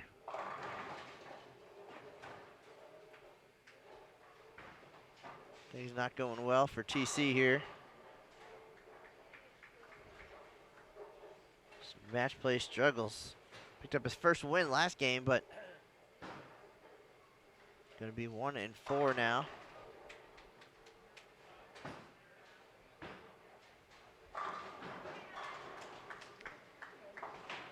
McCordick finished with 228.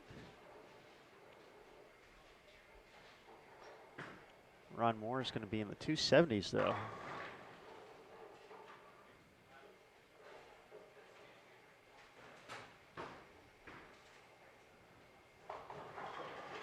Robert Reed not bowling well. And what's going to be a loss to Bill Nichols.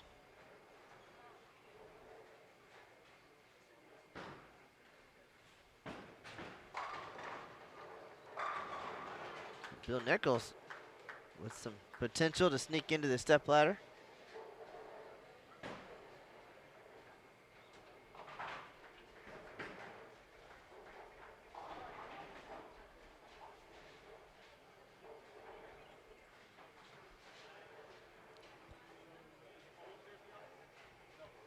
So Croucher's going to pick up the win in Group A, so he's guaranteed the 30, as is William Nichols. So Croucher can get to 233 with a big 10th frame here.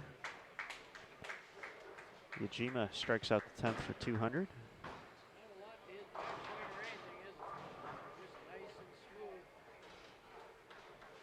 Drop that max down to 213.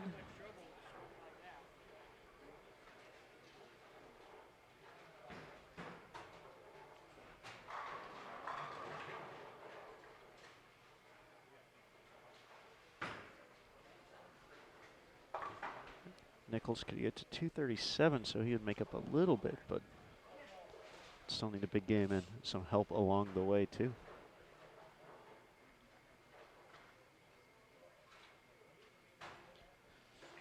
All right, this is going to be the final shot here on our featured pairs. 5 games just about in the books across the house here at Samstown for the 2017 Super Senior Classic. Position round, and coming up next, after our final game, we will know 2 of our seeds for the stepladder finals taking place tomorrow, 2 p.m. Eastern, 11 a.m. local time here in Vegas.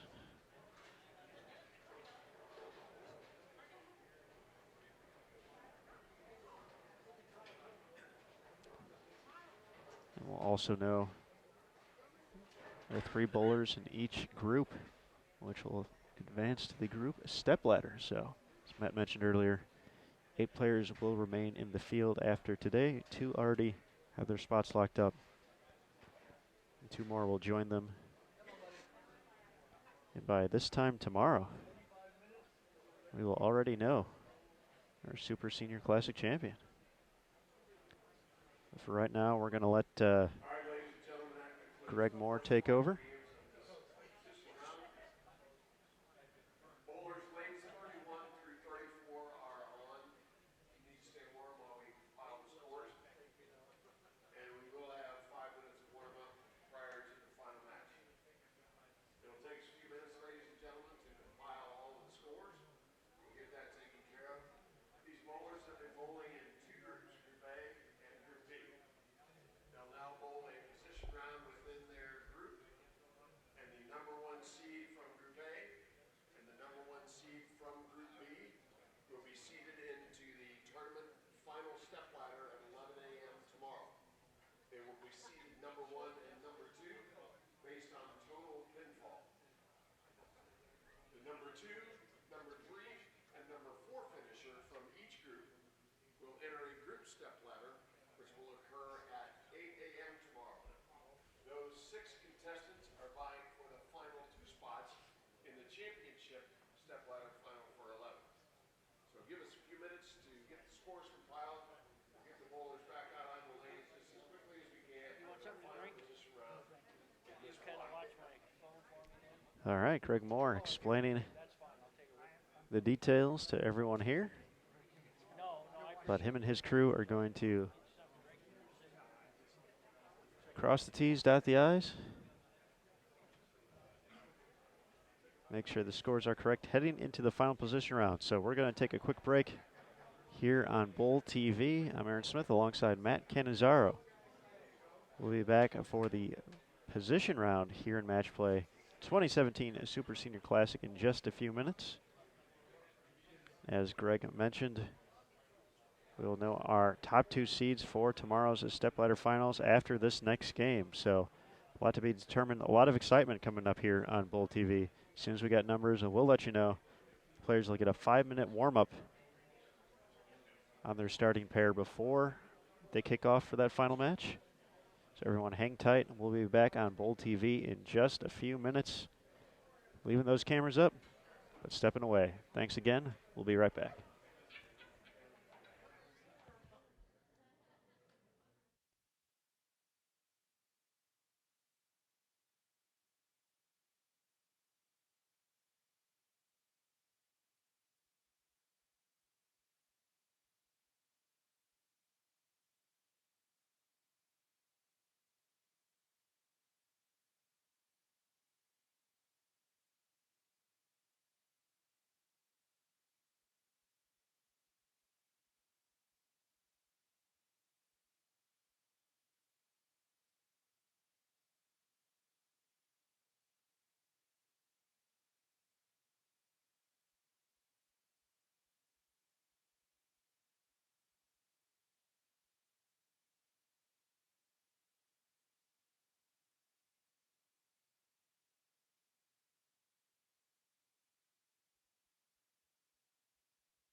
Tom Carter. That match on lanes 9 and 10. In the meter, the number 1 seed going into the position round, Ron Moore will face off against number 2, Paul McCordick on lanes 17 and 18. Number 3, Junichi Yatima against Thomas Baker. That match will be on 25 and 26. And the number 5 seed against the number 6 seed, Warren Nelson versus Ted Steichoff. That match on lanes 29 and 30. Bowlers, please report to your lanes. We begin warm-up in 2 minutes.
Welcome back, ladies and gentlemen, to Bowl TV for the position round of match play here at the 2017 Super Senior Classic, taking place at Sam's Town in Las Vegas, Nevada. My name's Aaron Smith, sitting alongside Matt Canizaro. We appreciate everyone for their continued support throughout the week.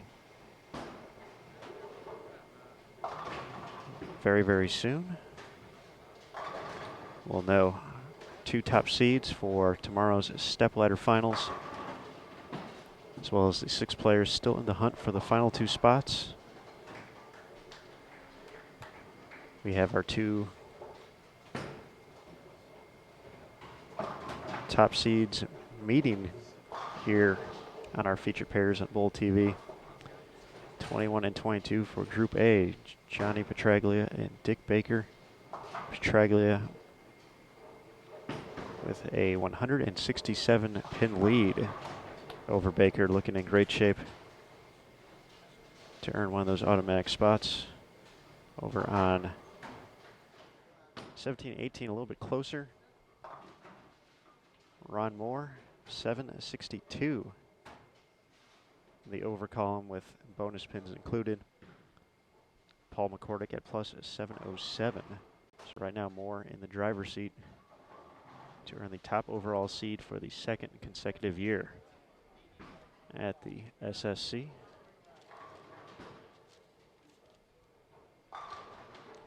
Ron just needs to stay out of trouble. Obviously Paul can put up a big game here and put some pressure on him. But 55 a pin advantage with 1 to go.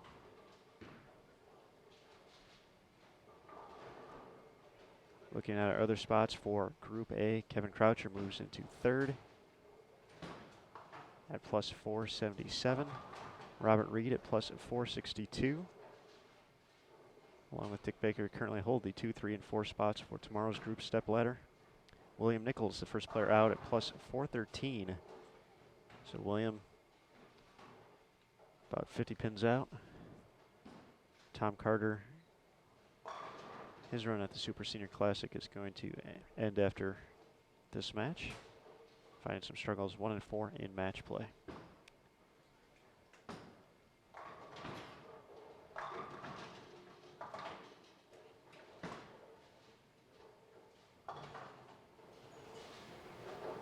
Over in Group B, Junichi Ujima fell from 1st all the way to 3rd after last match. We mentioned McCordick was at plus 707. Ujima at plus 661. He'll be taking on Thomas Baker. It says Thomas on there, but it's Tom Baker, the Hall of Famer, at plus 357. So those first 3 spots in Group B, pretty safe.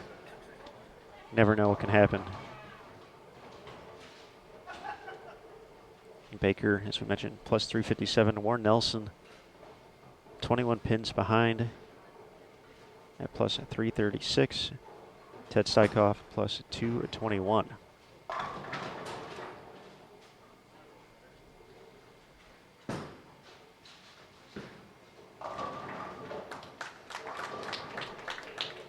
Early double for Petralia. Gonna have to do some work to take home the top seed for the step ladder. It was our top qualifier after 18 total games. Get a look at McCordick here. Frame number 3, looking for a double. Smooth rolling lefty, trips the 6. Go to another smooth rolling lefty right here.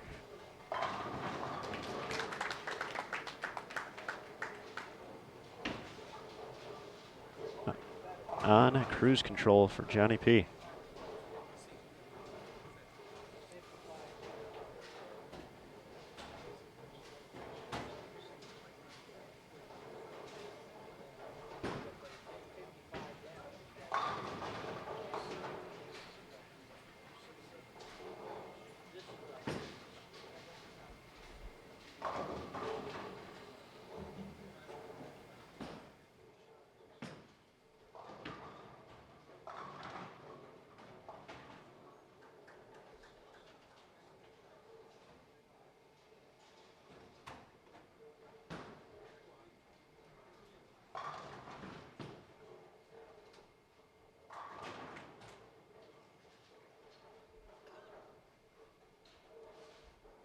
So we'll probably keep a little bit closer tabs on 17 and 18, just since that match a little bit closer.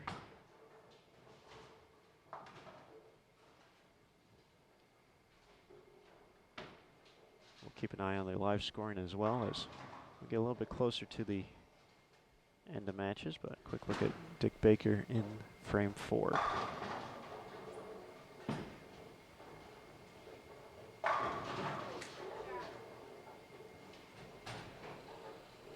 Baker looking to hold on to that number 2 spot. Was leading Group A for a minute. And then Petralia went on a storm. Tossing some big games, winning matches. S'more delivers his first double.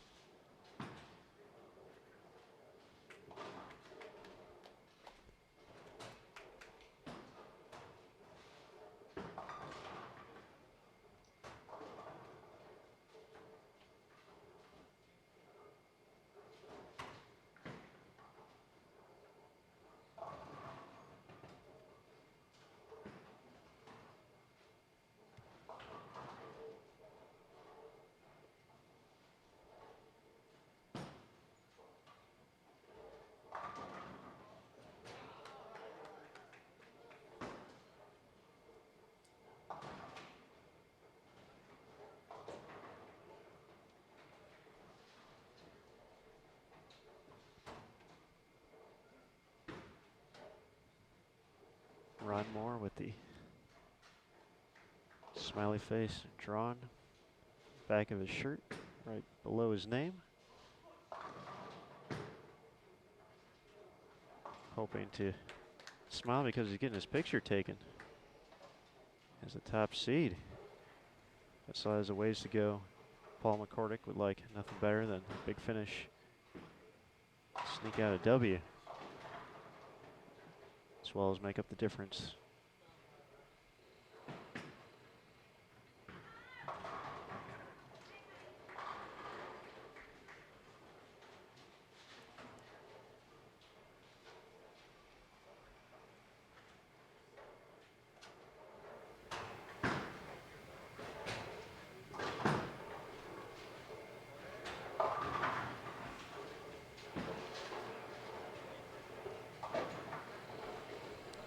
Go back to McCordick on 18. His 5th frame. Connects.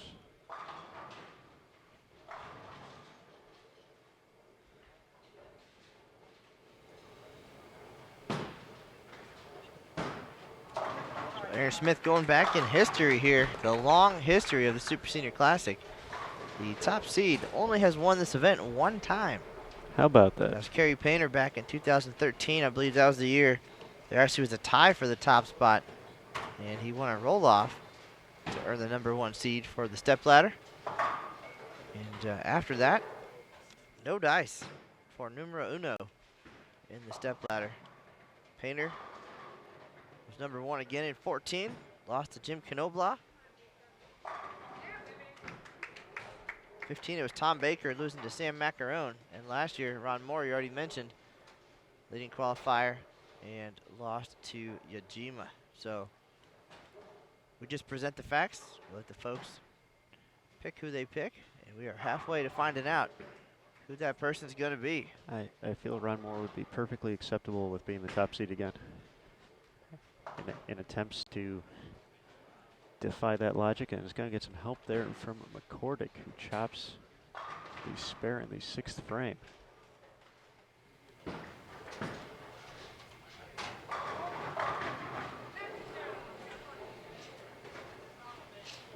Baker tries to pull the string on the Brooklyn. 8-pin won't go. So looking at the numbers, pretty safe to say Petralia is going to be number 2. Even though it's possible that both McCordick and Yajima could have more total pinfall. That is the nature of this format. While you're in it, pretty much till the very end, as we're seeing right now. All but one player really with a chance to do something here. It could work out where one group is more dominant pinfall-wise. But only one automatic spot up for grabs in each.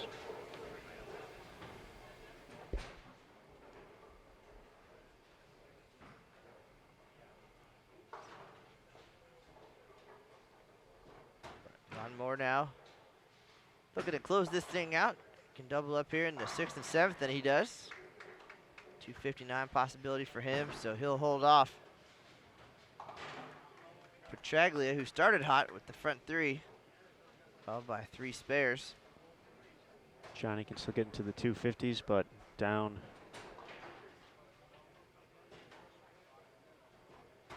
Nearly 100 overall, 98. They need a lot of help down the home stretch.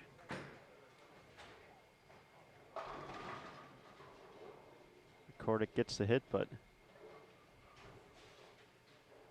his 55 pin difference might be a little bit too late to make up as well.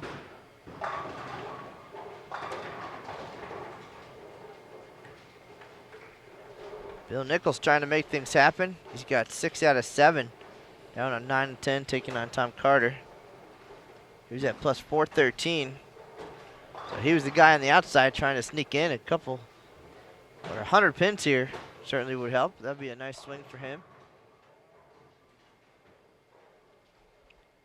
However, Kevin Croucher right ahead of him, throwing bombs as well.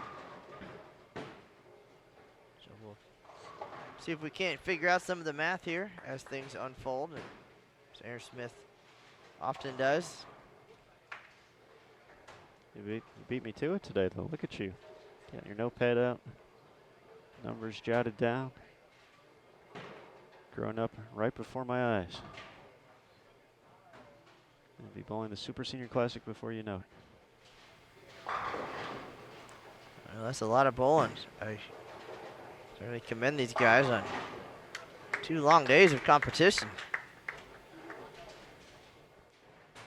Ron Moore looking to get closer and closer to that top seed, 8th frame. Wide right, flat 10.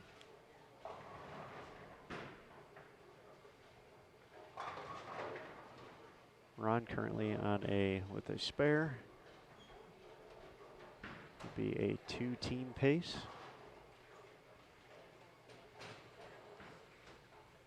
Most McCordick can get to is 237 if he strikes out. So that would not be enough for Petralia.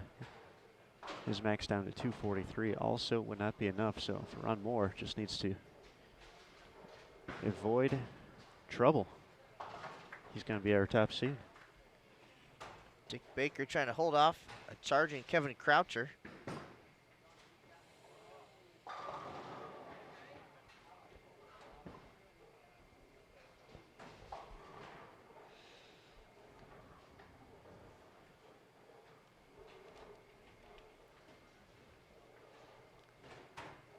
Croucher to our left. Can get to 247.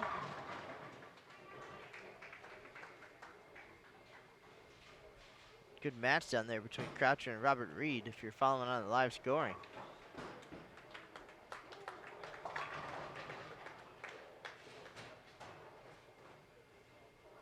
Tom Baker can max out at 234. That would be enough for the win. He was inside the number.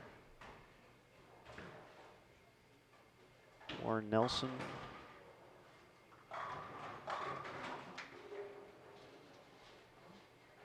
Max score 214, but not in good position to get the win.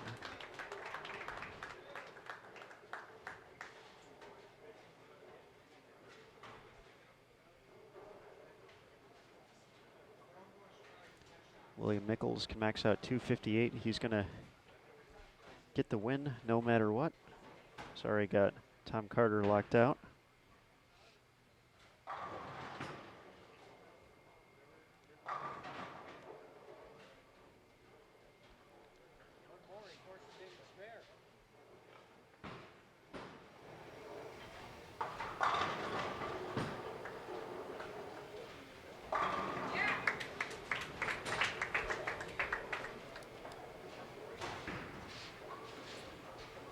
So Croucher can max out 247.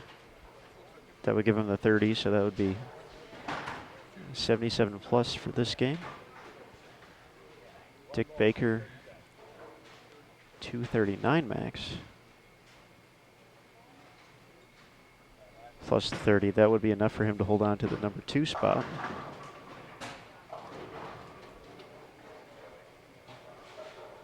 Big 10th frame then coming up here for Baker. That 30 pins could be huge and crumbles the bucket, leaves the 5.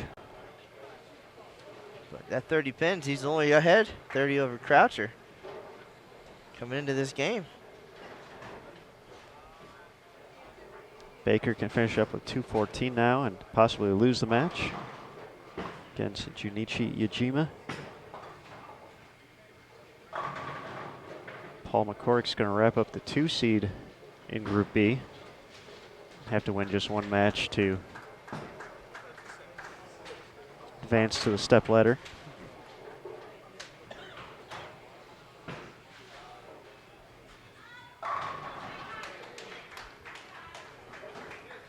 Robert Reed's going to finish with a 216 if he picks up his spare to wrap things up.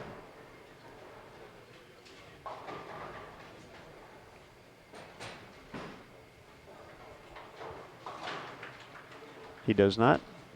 215 for Robert Reed. He's going to lose the match. Kevin Croucher just needs to stay behind the foul line, get some count. Dick Baker, 218 in the books. Has to wait and see about the 30 bonus pins. And one final look at a player we won't see until the championship match.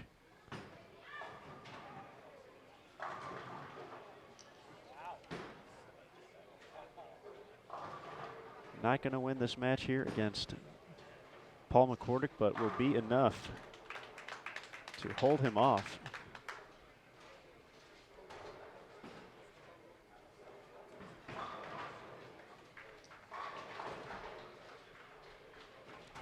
So Petralia still needs decent count here to get the win.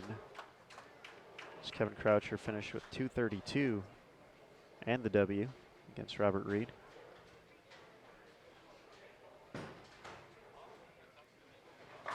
That's pretty decent count. So for Baker, just the 218.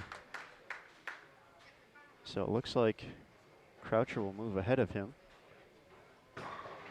Final shot, Ron Moore. We'll see you in the title match.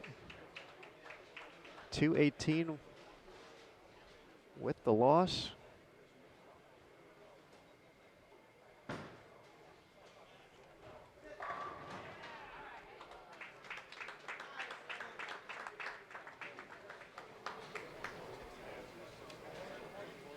All done over on 21 and 22.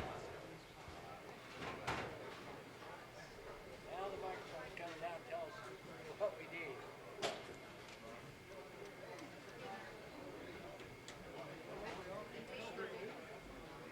Yeah, we got 2 places figured All right, out. ladies and gentlemen, that concludes my play. Here it goes, Greg Moore. USBC Super Senior Classic. Give us a few minutes to input the scores in the scoring system. Announce our number 1 and number 2 overall seed for the championship step ladder finals tomorrow at 11 a.m. And we will announce the group step ladder finalists. That step ladder will begin at 8 a.m. tomorrow. So give us just a few minutes. We'll have that information out for you. All right, the tournament staff is going to begin to verify those final numbers.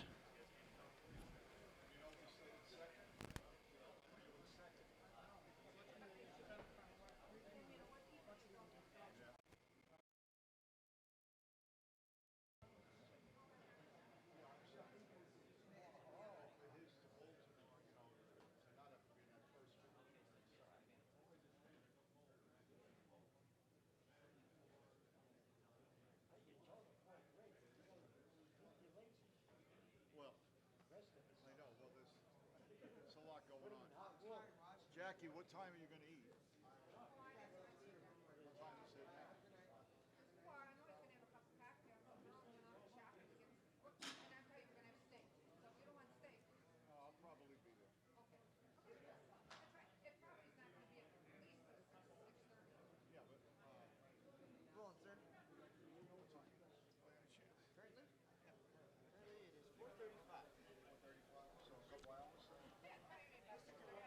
All right.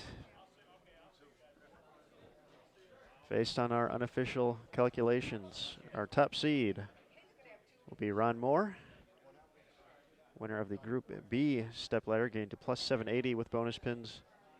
The winner of Group A, Johnny Petralia. Moore was able to hold off Paul McCordick, close match. Looked like plus 70 to plus 773, so just a few pins separating those two. But Ron Moore will be the top seed unofficially for the stepladder finals. We're going to let the crew calculate, double check, cross T's, dot I's. And be sure to visit bowl.com/super senior to find the final results as soon as they're official. Of course, the Sport of Bowling USBC on Facebook, at USBC on Twitter. We'll have a story, full recap of today's action as well online in just a little bit. As soon as we know more, you'll know more. So be sure to keep an eye on social media as well as bowl.com. So on behalf of Matt Cannizzaro, I'm Aaron Smith. We'll be back on the lanes tomorrow here at Samstown with the cameras rolling. 8 a.m. local time, 11 a.m. Eastern for the group stepladder finals. The main stepladder finals, 2 p.m. Eastern, 11 a.m. local time here in Las Vegas. So that's going to do it for now. We'll see you tomorrow here on Bowl TV. Keep the eye out, bowl.com, Sport of Bowling USBC, and at USBC on Twitter for updates on all of today's action. So thanks again for stopping by here on Bowl TV. We'll see you tomorrow. Have a great night.